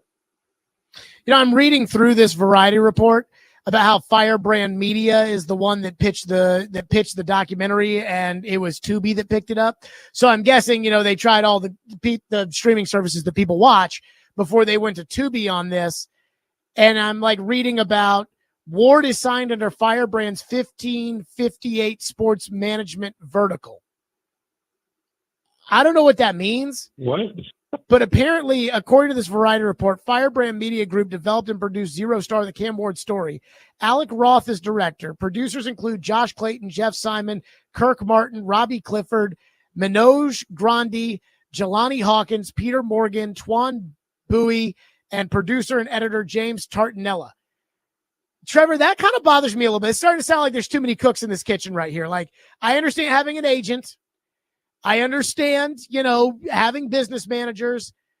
I don't know if I need to hear, but his management, his production team to me, this is starting to sound a little, you brought up Shedeur. It's starting to sound kind of Shedeur to me. What do you make of it? Well, as you read all those names and you talk about Cam's management and stuff, one thing that I would like to know is, does he have a manager? Does, his agent, all the different things, maybe a brand manager, I don't know. Are any of his advisors involved in getting a percentage on this documentary? And might that have been something that motivated the manager or advisor, whatever they might be, to push Cam into doing this now? Because maybe they were thinking, hey, I don't know if Cam's career is going to go on, but I can make money right now from this. We've seen agents do that with players over the years, and it has often turned out really bad for the player. Now, I don't know that that's the case. I don't know, but it certainly makes me wonder who else is involved to make money that might be advising Cam. Now, if he came to me and said, I want to do this right now, I would have said, no, don't do it right now. But here's what I would have said also. If you want to do this, have them be working on your time from high school to now, getting all the interviews from your high school coach and cheerleaders and whoever else girlfriends. But then you make the thing the thing. And when you make the Pro Bowl for the first time, then maybe, you can go ahead and add that to it as the cherry on top. Or better yet, extend it farther into your NFL career. And if you can get to the Super Bowl, then you've got a great documentary. Right now, who doesn't know what already has happened with Cam Ward in terms of his path to the number 1 pick in the draft? It's a very good story, but it's a story that would be compelling if he adds to it at the end, a Pro Bowl or a Super Bowl. And so I would tell him, just hold off on it for now. It'll be there for you down the road if you deserve it in the NFL. Trevor Maddich is with us. More with Trevor on the other side. And I've got a philosophical question on Cam that I want Trevor's opinion on. We'll do it next. Trevor, presented by Houston Clinic Orthopedics, when experience matters. Stillman & Company, 102.5 The Game.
ESPN's Trevor Maddich is with us, presented by Houston Clinic Orthopedics, when experience matters. Trev, I have one quick Cam Ward follow-up again with the Docu series that's coming out on Tubi, which is, all the Titans tell me and people tell me Cam's all ball. He's all ball. He's no distraction. Shedeur Sanders wanted to make a rap song with him, and Cam was like, no, I'm a football player, all ball, all ball, all ball. And yet, this doesn't seem very all ball of him. It does seem very much like Will Levis's mayonnaise commercial last year. Am I wrong for thinking that? I need Cam to prove to me that he's all ball. I don't want somebody to tell me. I don't want Mario Cristobal to tell me that. I need him by his actions running the team to show me that. How do you feel? Well, you're right about that. I mean, that he's got to show by his actions that he's as prepared as he can be. I mean, and there are great quarterbacks that have done a lot of commercials while they were playing, and nobody cared about it. I mean, Peyton Manning did. I think Tom Brady did. There's a bunch. I mean, it kind of came back. Yeah, Mahomes. Now, these are all great established quarterbacks, but it's not like, it took away from their preparation. And when you think about a day, so you spend the first couple hours working physically. You don't want to spend too much time working physically. You wear yourself out. Then you go have lunch, and then you come back and you spend a few hours. This is now away from the season and stuff like that. This is just on your own time. And then you spend a few hours watching tape and maybe with the coach and things like that. And now you got some free time. So what are you going to do? Right. And it's not like, okay, well, now with my free time between dinner and when I go to bed, I'm going to watch more tape and all that. You need to get your head out of football once in a while to be more effective at football. A business mentor of mine told me a story to illustrate this point. And it was about a lumberjack who would chop down trees with his axe. And he was renowned, and everybody in the land knew that he was the best lumberjack with the best axe in all of the forest. And so he ended up leaving his current job, went to a new job, and wanted to show everybody how great he was there. And they all were watching him. And he went out the first day and he chopped down 5 trees. And everybody was amazed he could chop down 5 trees in one day with his axe. So the next day he wanted to impress them even more. So he ended up only chopping down 3 trees, though, even though he worked harder. So the next day he said, okay, I'm going to go back to show him what I could do with my axe. And the next day he worked longer than he ever had and only chopped down 1 tree. And when that tree came down and it was dark and he was sitting by the stump exhausted, his foreman came by and said, what's the problem here? And he said, I worked harder than I've ever worked in my life, and I'm getting less and less productive. And I don't know what's wrong. And the foreman asked him, amidst all that time you were trying to chop down trees, did you ever stop to sharpen your axe? Once in a while, you got to stop and sharpen your axe. It makes you better. Now, some people use that as an excuse to just stay stopped. But I don't mind if you're doing things with your time that will allow you to get your head out of football, so when you come back to it, you're sharp. Now, that's got to be done correctly, and it's got to be done so it's not a distraction or too much of a time hog. But just the fact that they're doing something outside of football doesn't concern me as long as I see from them on the field that they are preparing as good as they can. So you are right in that regard, Jared, that he's going to need to prove to you on the field that there was no distraction because he's maximizing his capabilities and he's growing every practice and growing from game to game to game. Trevor, I want to play this from you. This was Diego Pavia on Bussin' with the Boys. This has gotten a lot of UT fans all worked up. Here is what the Vanderbilt quarterback said about Vanderbilt and Tennessee. Vanderbilt's going to run Tennessee after this year. Like, this is going to be the new staple of, like, college football is going to happen here at Vanderbilt. Do any of you and the boys ever, like, talk about that? Like, we got to be the state school. Well, we're in Nashville, Tennessee. We're in the Music City. Like, we need to be the brand of Tennessee. Everyone wants to come to Tennessee because of Nashville. So they want to come to Nashville, so Vanderbilt. And then when we have, like, the most money in NIL, like, why not come here? So, like, we literally just have to win this year and throughout the rest of the year. It'll take care of itself. You think Vandy will have the most money in the game? Or I think we'll be up there. Yeah. But, like, it's Nashville. Yeah, there's a lot of big hitters around here. Yeah. They just need a team to believe in. Yeah, that's all they need. They need Diego Pavia. Okay. With that, I ask you, Trevor, Tennessee fans are mad at that. Are you disappointed? What do you make of it? I love it. I absolutely love it. As I'm listening to that, Jared, I'm thinking Deion Sanders of Colorado. He steps in there and he's got brash confidence, and then he backs it up. And for all the problems that Deion had in Colorado over the last couple of years, he still made them relevant, and he still got better each year he's been there. And so that's a good thing. And the thing about Diego Pavia doing this is that it's not just vapor for him. He did it last year. He led them to one of their best seasons with some of their best wins in many years. And he is a star in a city of stars. And when he talks about the heavy hitters, in the music industry and the automotive industry, the medical industry, everything else, people want to be around the star, just the same reason they want to be around Dion. They want to be a part of success. And so I don't mind him doing that, especially because he's already proven on the field that he can deliver. Now, how many games will they win? Will they be the best team in the state? I mean, I don't know any of those things. But to have that kind of confidence, to me, makes perfect sense. And to say it in a world where attracting the heavy hitters is an important part of your success, I think it's great. Trevor Maddich, as always, is presented by Houston Clinic Orthopedics, when experience matters. Trevor, great stuff. We will talk soon. Thanks, Jared. Yep, Trevor Maddich on our program. So Stephen A. Smith has gotten a lot of people worked up. And apparently a lot of people seem to be mad at me. I don't understand. We'll get to that next. Hey, this week's Nationals best deal is Body Rock. Plank, lunge, twist, and push your limits with Body Rock's dynamic muscle sculpting Pilates-inspired class. Designed to rock your body to the core. Get half off a $50 gift card now at theGameNational.com/deals to use at any of Body Rock's 4 Nashville locations while supplies last.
Stillman and Company, 102.5, 106 through the game, streaming live on Twitter, Twitch, YouTube, and Facebook live from the Busy Bee Plumbing, Heating, and Air Conditioning Game National Studios, and presented by the Southern Bank of Tennessee. Game 6 of the Stanley Cup Final tonight, and we'll have Linda Cohn up later on the program. Now, speaking of ESPN, Stephen A. Smith had a take today. We've already played the cut, and most of the text line reaction to it was, I shall say, positive, if that's the right word. But there are some people that are very, very upset. And I have to assume that in Memphis, on Memphis Sports Radio, they're a lot more upset. So here's what Stephen A. had to say. This was with Marcus Morris on First Take today and somebody else when talking about players and choosing to go to play for the Memphis Grizzlies. Play the cut. Marcus, listen, I know y'all got to go. You going to tell folks why nobody wants to be in Memphis, or you want me to do it? Oh, no.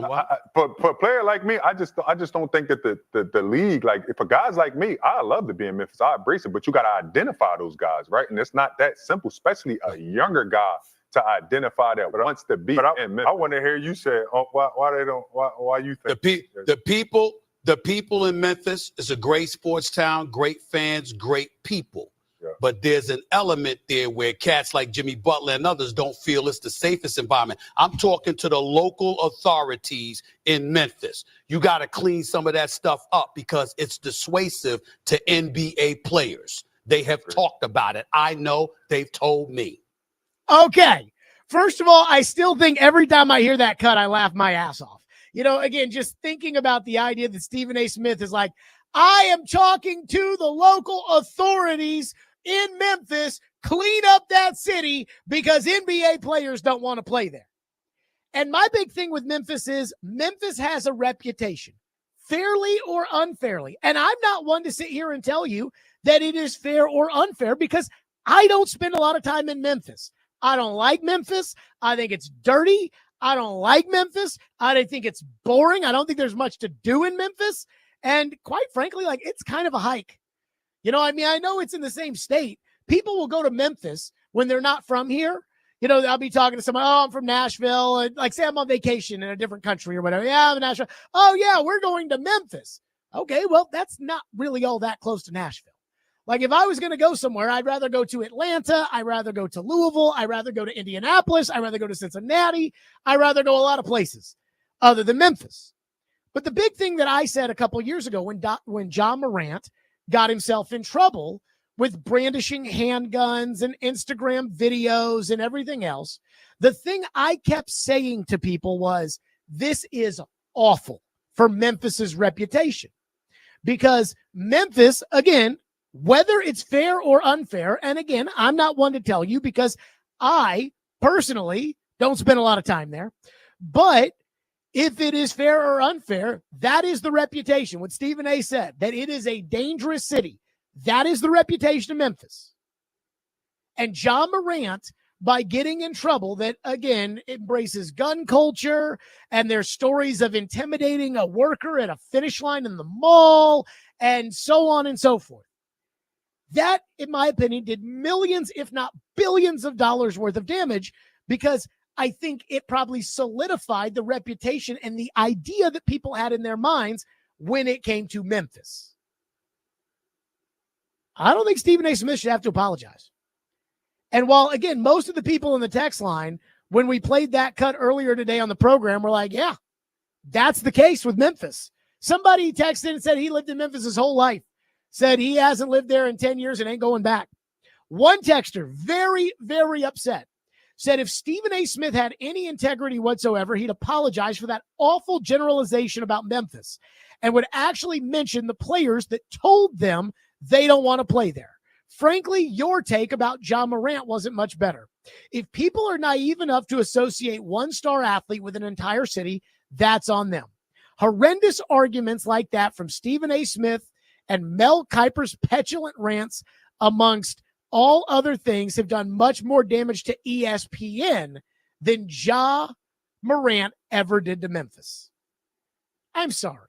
Stephen A. Smith, all he did was probably tell the truth. And this guy saying Stephen A should say out loud, who doesn't want to play for the Memphis Grizzlies? He's not going to do that. But let me ask you a question. He said Jimmy Butler and them cats. So it sounds to me like Jimmy Butler, and I don't want to assume, but he did say Jimmy Butler and them cats. It sounds to me like Jimmy Butler probably is one of the guys who has said to Stephen A, like, yeah, no, I have no interest in Memphis.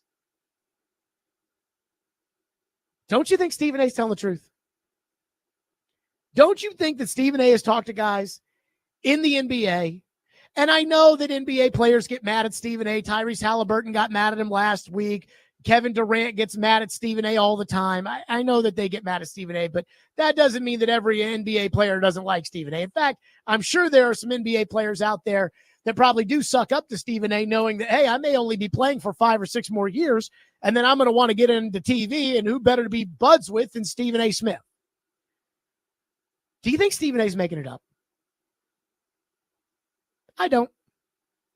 And again, what I say about Memphis, I don't necessarily feel bad about because I have been to Memphis before. I don't like Memphis. I've been to Memphis a couple of times, which for somebody that lives in the same state is a little surprising. But again, Memphis has a bad reputation. And it's on Memphis. And it's on the players in Memphis that take pride.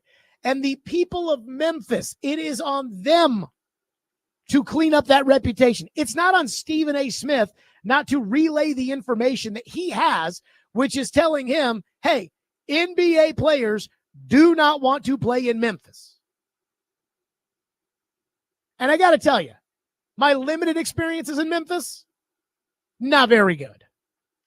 Again, I think it is dirty. Like the city, it's like dirty. The buildings are dirty. The streets are dirty. Nashville's always kind of disliked Memphis because Memphis has always disliked us. But take the personal stuff out of it. Just talking about the city. I mean, I'm not surprised to hear that from Stephen A. I was surprised Stephen A said it on TV. Like, I was surprised that he just came out and basically said, hey, do you want to say it when it comes to Memphis, or do you want me to say it when it comes to Memphis? And when Marcus Morris wouldn't say it as it comes to Memphis, Stephen A was like, fine, I'll say it. But I certainly think that there are players that are telling Stephen A. Smith, like, hey, we don't want to play in Memphis. And I'm just going to tell you this right now. Chris Vernon, been on the air in Memphis forever. Very talented host. Very talented host. I'm not going on the radio in Memphis. Like, I'm not interested. Jared, we can give you your own show and we can pay you double and you can live in Collierville and I'm not going. I'd rather live here. Memphis. I'm trying to figure out what millionaire athletes could be doing in Memphis that they feel unsafe. We're not talking about blue-collar hourly workers who have no choice but to live in parts of Memphis. So I think if these basketball players are feeling unsafe in Memphis, they're engaged in activities that are making them feel unsafe. It's not just being in the city itself. That is a take, Reed. Here's what I would say. First of all, I just don't know enough about Memphis. I haven't been to Memphis in 9 years. I haven't been to Memphis since like the Donald Trump Hillary Clinton election. That's how long it's been since I've been to Memphis. I find it to be a very boring city. I find there not to be a lot to do there. You know, there's some good monuments there. There's Graceland. There's the Martin Luther King exhibit. Like, there's all that stuff. It's fine. But at the same time, like when it comes to not feeling safe in Memphis, I would agree with you. Like, there are some pretty nice suburbs in Memphis. Those schools, I remember when I was in high school, we played a basketball tournament at St. George's, which is, I don't exactly remember which suburb of Memphis it was in. Maybe Germantown, but it was in one of those. Very, very nice, very, very expensive. But at the same time, my guess is when it comes to the feeling safe, first off, I wonder if the teams, when they go into Memphis, if they stay by the Forum downtown, and so maybe that's part of it. But also, I think it's the reputation Memphis has. And by the way, outside of that one guy, text line pretty much in agreement. Memphis kind of stinks. So I would say, you know what, Memphis? You have got to clean up your reputation. And I think the Grizzlies, you need to be a part of the solution. And John Morant, stop playing with the guns on Instagram. It is not good for the city of Memphis. That's my take there. 615-737-1025 is the phone number. Matthew says, move the Grizzlies to Nashville. That won't happen. Texter says, I lived in Memphis for 35 years before moving to Murfreesboro. The only thing good about Memphis is the food, especially the barbecue. It is a dangerous city. So glad I got my family out of there. Another texter says, Memphis is a dump. No one feels safe in Memphis. Not sure about how much money you have exactly. Remember that is not an opinion. That is a fact. One of those is very nice. I'm not sure exactly what that meant, but I'm with you on all of that. 615-737-1025 is our phone number if you want to weigh in. 615-737-1025. So there's another thing that I want to get to that I'm not surprised by, I'm not shocked by, I'm not appalled by, I'm not angered by, but it is a little disappointing. It's a little disappointing. Plus, a lot of you want to weigh in on Memphis. We'll get to that. We'll continue the Memphis talk as well. Stillman and Company, 102.5 The Game.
Stephen A. Smith goes in on Memphis again, basically saying that the players he talks to, players he has talked to in the NBA have said, look, we Memphis has great fans. It's a good city, but we don't feel safe there, so we're not going there. I think, again, the word that Stephen A. Smith said the phrase was Jimmy Butler and them cats. So I went to Chris Vernon's Twitter. Chris Vernon's a very good radio host. He's been doing sports radio in Memphis. Reed, how long has Vernon been in Memphis for? Oh gosh, I mean, coming on 2 decades at least, as far as I can remember.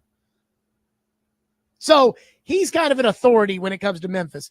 And I knew there was going to be something that Chris Vernon says, which I was thinking about this during the break. If Stephen A. Smith said the problem with the Titans is the players there don't feel safe going to Nashville, how would I feel about that? But we don't have that problem, so I don't know how I would react to it. You can't be a local host and sit there and say something like, yeah, Stephen A's right, our city sucks. I don't think you can do that. But I'm reading this article, Barrett Sports Media, where they immediately picked up Chris Vernon's show from today. Talking about, in response, former Grizzlies player Tony Allen, who was a guest co-host on Tuesday's edition of the Chris Vernon Show, shared his perspective. Allen, who was born in Chicago but played 7 years for the Grizzlies, addressed Smith's opinions on the city of Memphis. Quote, Memphis ain't really what you hyping it up to be, Stephen A. Memphis is a real wholesome city. We grind down here. We work blue-collar people, and we love basketball. And that's what you call people doing salt shaking. He's slick hating on the side. Chris Vernon, who has lived in Memphis for the past quarter century, expressed disappointment in Smith's commentary, calling it deeply irresponsible. Quote, talk about somebody that's been here. That's what's fair, said Vernon. We have our problems. Nobody is denying that Memphis has its own problems. We are talking about a very specific thing, which is that NBA players don't want to come here. He is saying on national TV that players don't want to come to Memphis. If that's true, why have none of them requested a trade? Why have none of them left? Furthermore, Allen went on to emphasize that he has seen the city of Memphis hold a different type of respect for NBA players during his time playing and living in the community. When asked by Vernon if he ever in his career heard a player speak about the city of Memphis in the way Stephen A. Smith described, Allen simply replied, quote, ain't nobody ever said that. That sounds very local homerish, does it not? Like, Stephen A., you're wrong about what you said. I could be wrong. Again, felt very local homerish to me. Let's get to some phones. 615-737-1025. Phone lines driven by WilsonCountyHyundai.com. Drew says, do we think Memphis would be a different city today if the Titans had made Memphis home instead of Nashville? So I don't know the answer to this because I didn't live in Memphis before the Titans were there. I know what the Titans have done for the city of Nashville. And anybody who, again, talks about building team stadiums and, the research shows it doesn't really do much. I mean, our downtown is absolutely popping because of the football team and the hockey team and the venues and the events and everything else. I can't tell you about Memphis. I do know this. When Jacksonville and Carolina got a franchise, when they were in the running, Memphis was very, very much a part of the equation.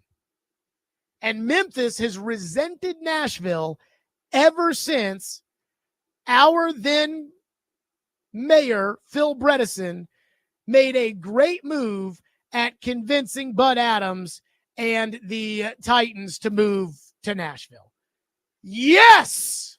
Louisville wins in the bottom of the 9th inning against Oregon State. We live to play another day. I just wanted to throw that out there. All right, back to your phones on Memphis.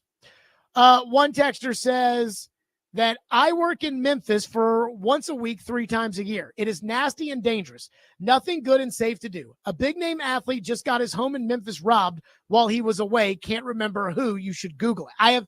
Do you remember who this guy's talking about, Reed? No, the only big news that I remember were the Joe Burrow and Mahomes from last year. I don't remember. I mean, of course, I wouldn't. If it's NBA news, I'm probably going to miss it. If it's also NBA news in Memphis, I'm definitely going to miss it. I mean, plus, if you're talking about feeling safe, isn't the story about Lorenzen Wright, the Memphis Grizzlies player who was found dead and was shot by or there was some sort of yeah, but the story there is don't marry a gold digger. I know. But again, it happened in Memphis. But I think with most things with Stephen A., this all comes back to something else. I think there's something else he left unsaid there that we're not picking up on yet. Because as bad as Memphis is, I'm no fan of Memphis. My wife has to travel there for work sometimes. She does not go alone. I will not allow her to go alone to Memphis. Really? But there are 2 cities with NBA franchises that have higher murder rates than Memphis. Okay, so I've gotten 2 texts in the text line that say, what about New Orleans and San Francisco? Is that who you're talking about? No, New Orleans and Philadelphia. Really? New Orleans has the highest murder rate in all of the country. I will tell you, Philadelphia is I do fourth. not feel safe. I do not feel safe in New Orleans. Am I not allowed to say that? Well, that's just, your liver doesn't feel safe there. I know that. I don't think I've told the story on air about what happened to me at the Super Bowl. So at the Super Bowl, I was the only one from the station that went to the Super Bowl. And so on like Tuesday or Wednesday night, everybody had like their company dinners, right? Well, like I have no company because it was just me. So everybody was like, yeah, we got our company dinner. And then after that, we're going to Pat O'Brien's or whatever. And I said, well, I guess I'm cool with just going to the casino in New Orleans. Again, it was a good night. This does not always happen. It was a good night in New Orleans.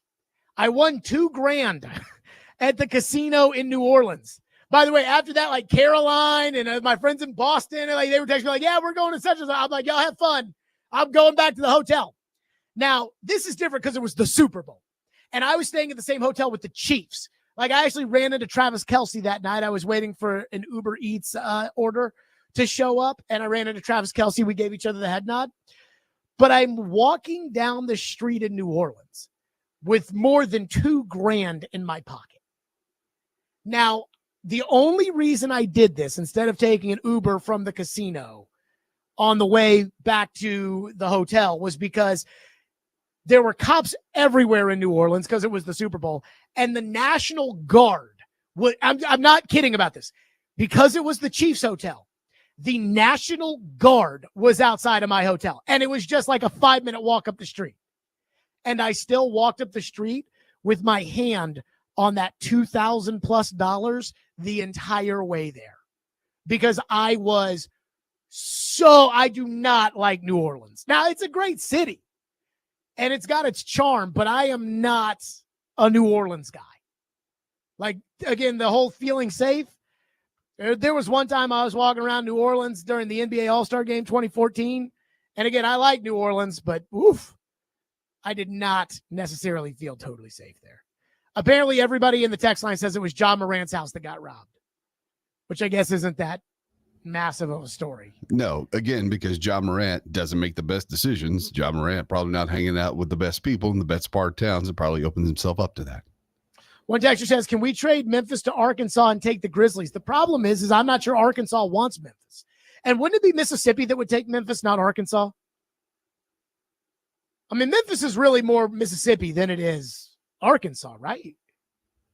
Yeah, there's a pretty big divide that goes on between that on either side of that river between Arkansas and Memphis. Will in Brentwood says, I grew up in Memphis and moved to Nashville only to realize how dirty and stinky Memphis is. If it weren't for the Grizzlies, that city would break off and float down the Mississippi. Adam in Portland says, not saying Memphis doesn't suck. Memphis does suck. So does New Orleans. But I got the same vibes from Louisville yesterday. Not downtown, just driving across Louisville working. It started to trend downward. Just felt like a crappy place. I mean, look, I like Louisville. The city of Louisville's been very good to me. The downtown, I live downtown. I've actually talked to TD about this, and I forget exactly what. I think it was because TD was at the Sounds game when my buddy, who was my roommate in college, was coaching against him. And I think I was telling TD about we lived in this like gated condo community downtown. And I mean, in Louisville downtown, like it's rough. And I would wake up to like the get down on the ground right now, get on the ground. And you would realize that there was something going on outside, but again, we were kind of gated or whatever. And it certainly, I just tell you, like, oof. There are some places in Louisville. I'm just saying, Louisville can be a tough city. By the way, great job by the Cards to come back and win in the College World Series. 615-737-1025. Game 6 of the Cup final tonight. Is anybody watching? We'll get to that next. Stillman Company, 102.5 The Game.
Marchie Hank here. Incredible game. And watching you play right now, I don't know the secret, but is this the best you felt in a while playing on the ice? Yeah, I definitely think it's the loosest I felt. You know, I think I had a lot in my head early on, and right now I'm just enjoying every moment. I've said that a bunch, but it's such a special group of guys, and I'm having so much fun here right now. I honestly feel like a young guy in the league again. Just excited to be part of the group. You're a good liar. I see this beard. There you go. That was after Game 5. Game 6 tonight. Linda Cohn just ahead on Game 6. And I got to tell you right now, I'm going to take Florida tonight. I think they're going to win. I mean, I would guarantee it, but I don't feel like that's guarantee worthy that I would guarantee it unless you want to put it on the board. You can put it on the board, read if you want. Florida's going to win tonight. Florida's going to win the cup. The TV ratings have just been awful.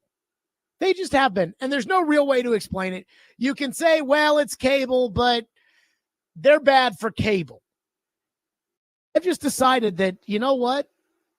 Hockey, until they get a McDavid on the Rangers and they're in the cup final, it's just not going to draw if you don't have the superstars and the big markets together.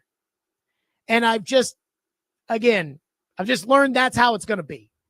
I mean, I was reading a story from Richard Deitch in The Athletic just about the TV ratings with hockey. He says it can't be about boring hockey. The Panthers and Oilers have produced 39 goals, the most through 5 games of a championship series since 2010. 3 of the final 5 games have been A-plus games, as good as we've seen over the last 2 decades. And the ratings are down 25% year over year. The NHL and Turner will likely be somewhat bailed out if this series goes 7, but it is a disappointing number given the quality of the games and the stars on the ice. And apparently an executive who is worked at ESPN and advises sports media companies said, quote, I find it really disappointing considering how remarkable the series was last year with 7 games and how many of the star players played in the Four Nations face-off, which was really highly rated on ESPN. Again, I'll just say this. I don't think people in America care about the Florida Panthers, and I don't think people in America care about the Edmonton Oilers. And I wonder if you're the NHL, Connor McDavid is a free agent after next year. Do you go to Connor and say, you know, we'd really like it if you played in New York. We'd really like it if you played in LA, a la Wayne Gretzky. I don't know the answer. I just know this. I flipped on SportsCenter after the U of L game was over, and it is all Caitlin Clark all the time. And she draws. She draws. So I don't know what hockey does about this, but for people like me that love the game, I think it's totally worth it. I think it's totally interesting, and I can't worry too much about what everybody else likes. I think it's going to be a bad rating. I think Florida's going to kick the crap out of Edmonton tonight. I think they're going to win the cup, and I do not think we'll get a Game 7 like we got last year. 615-737-1025. That's our phone number. Of course, you can hear the game right here on 1025 The Game as well. Linda Cohn will join us coming up next here on the program at Stillman & Company, 1025, 106 The Game.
The great Linda Cohn joins us now on the program. Linda, I know it's hockey. I know anything's possible. I know we've seen crazy things over the years, including last year. I think it's over. I think Florida is just too good. Am I over my skis on this one? Jared, great analysis. Great to be with you always. You can never count out the Oilers, but I will say this. Florida, despite that they're only up 3-2, has outplayed the Oilers overall in every game. The 2 overtime wins, the only thing Oilers can hang their hat on. By the way, I was in the building in game 2, so the classic double overtime. And then I was in the Sunrise in game 4. I went as a fan, by the way, a hockey fan, paid for my tickets. So I'm a Looney Tune, by the way. So I saw 2 classics. But the difference with this Florida team is the man that stands 37 years young, Brad Marchand. When you watched the team step onto the ice last night, Florida seemed so loose, so cool, and you look at the Oilers bench, and they really looked uptight to me. And they were playing at home. Before the series began, I thought this was the Oilers' year. I picked them in 6. That's not going to happen. But I can't count them out, and you got to give credit, as you did, to Sergei Bobrovsky, who defines the art of the timely save. And I really believe that's been the difference, besides the incredible play of 2 guys that are going to battle it out for Conn Smythe if Florida wins, Marchand and Sam Bennett. Mm-hmm. You know, Linda, what's crazy to me about Florida is if you go back to the top of the 2014 draft, it's not like Florida was able to pick everybody. They picked Aaron Ekblad with the first pick, and Sam Bennett went high in the draft. Sam Reinhart went high in the draft. And yet somehow, some way, Florida has been able to take these guys and really maximize their potential. And I know Paul Maurice came out before the Cup final and said this is the best team I've ever coached. Well, if you get the top of a draft and it's a good draft, that should be the case. What is it about the way Florida has been able, and I know Matthew Tkachuk was really good in Calgary before they got him. That was more him wanting out. But I do wonder, what is it about Florida where they can take a Sam Bennett and they can take a Sam Reinhart and they can turn them into the star players that Buffalo and Calgary thought when they drafted these guys? Yeah, it's a culture, right? You know, we always, and you know, kudos to the GM, Bill Zito. If your listeners don't know who that is, know his name. He is the one that built this incredible team, this incredible culture. He knew Brad Marchand was going to be a perfect fit for this culture. You know, this is why these guys get paid the big bucks. And then this is also why you see other guys fired.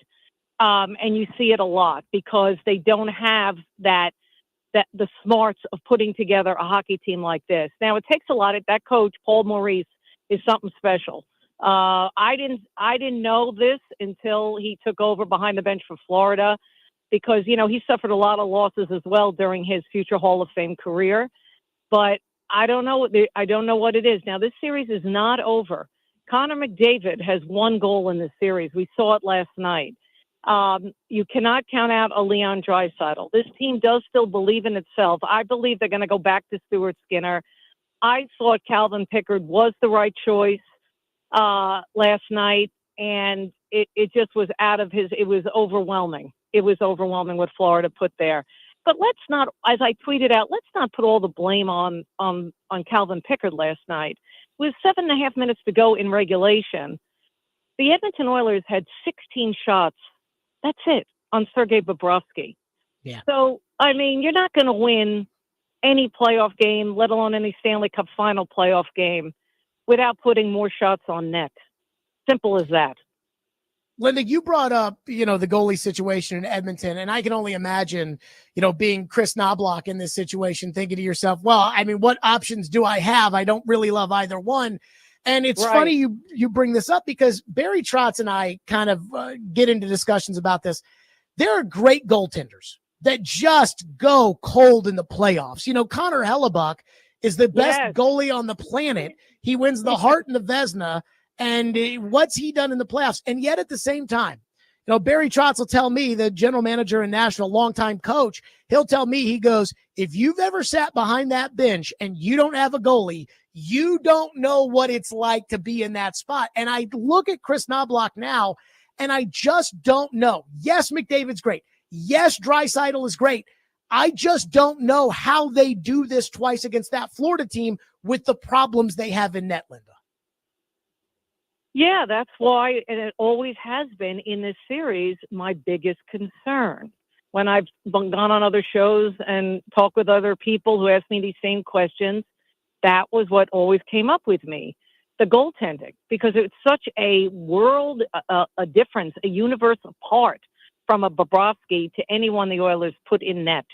No offense to those goaltenders.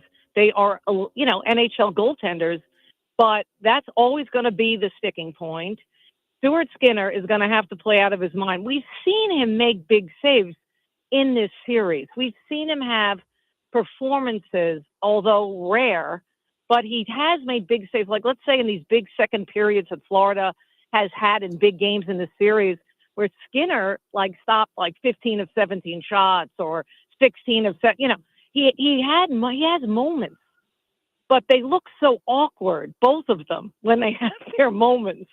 And it's just, let's give Florida the credit they deserve. They haven't won it yet, but the guy, Barkov, to me, he has been a blanket of defense over Connor McDavid. He might have not have, scored a goal yet, but his performance defensively is unreal. So all of these players, the Gustav Forslings, who throws his body in front of every shot, who stick checks at the right time. This type of play, Jared, is the reason why the Oilers look like they're not themselves. They look tired, right? They were the team that looked tired from the cross-country trip. And by the way, I mean, when the NBA takes a freaking week off in between games, it seems like, what a joke. What a joke. I don't care who's playing at what arena, and you can't get the arena.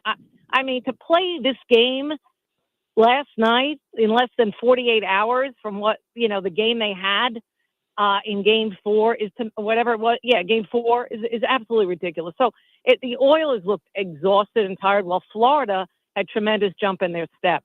We'll see what happens now that, they have the extra day here. We'll see what goes on, but I can't count out the Oilers if they get a couple of breaks. But I will say this, and this would be a different series. The Oilers would be winning this series. I swear by this, if Zach Hyman was playing.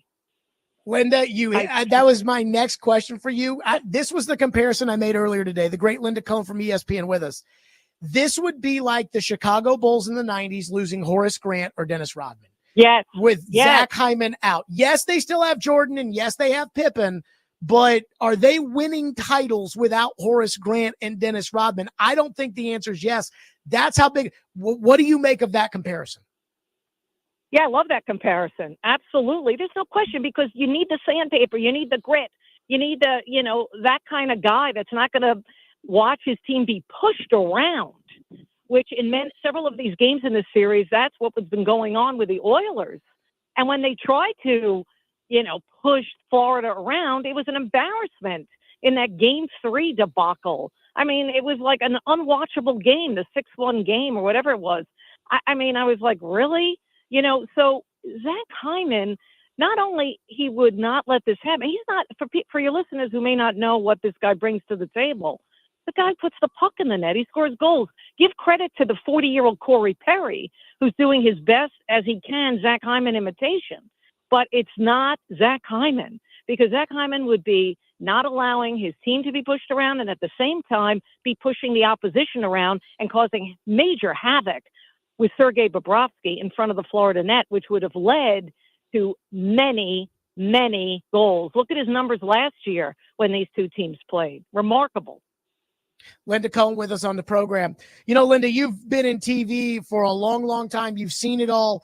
I do wonder this. I think hockey has had a great stretch here, whether it was the $7.5 million that they got for Game 7 last year, whether it was the almost $10 million they got for the Four Nations face-off. They had the Ovechkin chase, earlier this year. The TV ratings and being on cable, I think, has hurt the Stanley Cup final. The TV ratings are not as good as I would like as a hockey fan for this incredible Florida team and the best player in the world, maybe the best player in all of sports right now, in Connor McDavid. Do you think Gary Bettman should be concerned about that? Or do you think, given it's cable, given that Edmonton is not an American team, they're doing great in Canada as far as the TV ratings are concerned, how do you think Gary Bettman and the league look at this? Yeah, I think Gary Bettman just wants to make money. And to your point with Adam Silver and all that in your conversation moments ago regarding their ratings, because, you can make a case, why aren't their ratings better? Because they have, excited. They've had, many of these games have been exciting. They have the MVP. Sure. They got the Magic team in the Indiana Pacers, which people got to know and learn against the Knicks, because a lot of casual sports fans were like, Indiana Pacers, huh? But then they tuned in because they were playing the Knicks, and we saw what went on there. So, but that hasn't carried over. But I don't think Gary Bettman, sure, he'd like more eyeballs on his product. But as long as he's making money and selling the game, and they're doing the best they can, and I agree with you, this past 7 months has been remarkable for the NHL. And, it's baby steps. It's always baby steps. But, the real hockey fan as well, like, I've given up on that. I always promote the game. I have such passion for it. I played the game, but I still will swear by the Stanley Cup. And I'm a big NFL person. I love the NFL. But, you got betting involved with the NFL. And I've been saying that forever, when betting first started, when fantasy teams first started. And the NFL is a great game. Football is a great game. I mean, I like the NFL better than college. But it's a lot of it, and a lot of those eyeballs are due to money and betting and all of that. Hockey is really not a great sport to bet on, although I wish I did bet, because I think I would be up right now in series for many little prop bets that I was telling people about. But all seriousness, I don't know what else the commissioner can do in this case, and it's up to the players to put out a good product. And I think for the most part, they have. And having a rematch, I think that has helped. I really do. I know you mentioned Edmonton and nobody cares, but it's a show watching it, because those fans are unbelievable. It's like a circus there. Linda Cohn, the great Linda Cohn, who's been doing this for 3 decades and still throws 97 right down the pipe. As always, Linda, it's an honor to have you on the program. It's great to talk to you, and enjoy the rest of the final. Hey, thanks for having me on. Anytime, Jared. Keep up the great work. That was the great Linda Cohn ahead of game number 6 of the Stanley Cup final. That will do it for us. We are out of here. Game 6 will be here on 102.5 and 106.3 The Game. So get excited about that. Stillman and Company. We'll see everybody. We'll be live at First Horizon Park. And by the way, I want to thank the Sounds for adjusting the schedule and having us out there tomorrow. But we will be live at First Horizon Park tomorrow for Stillman and Company. We expect to see some people out there, and we'll see everybody tomorrow.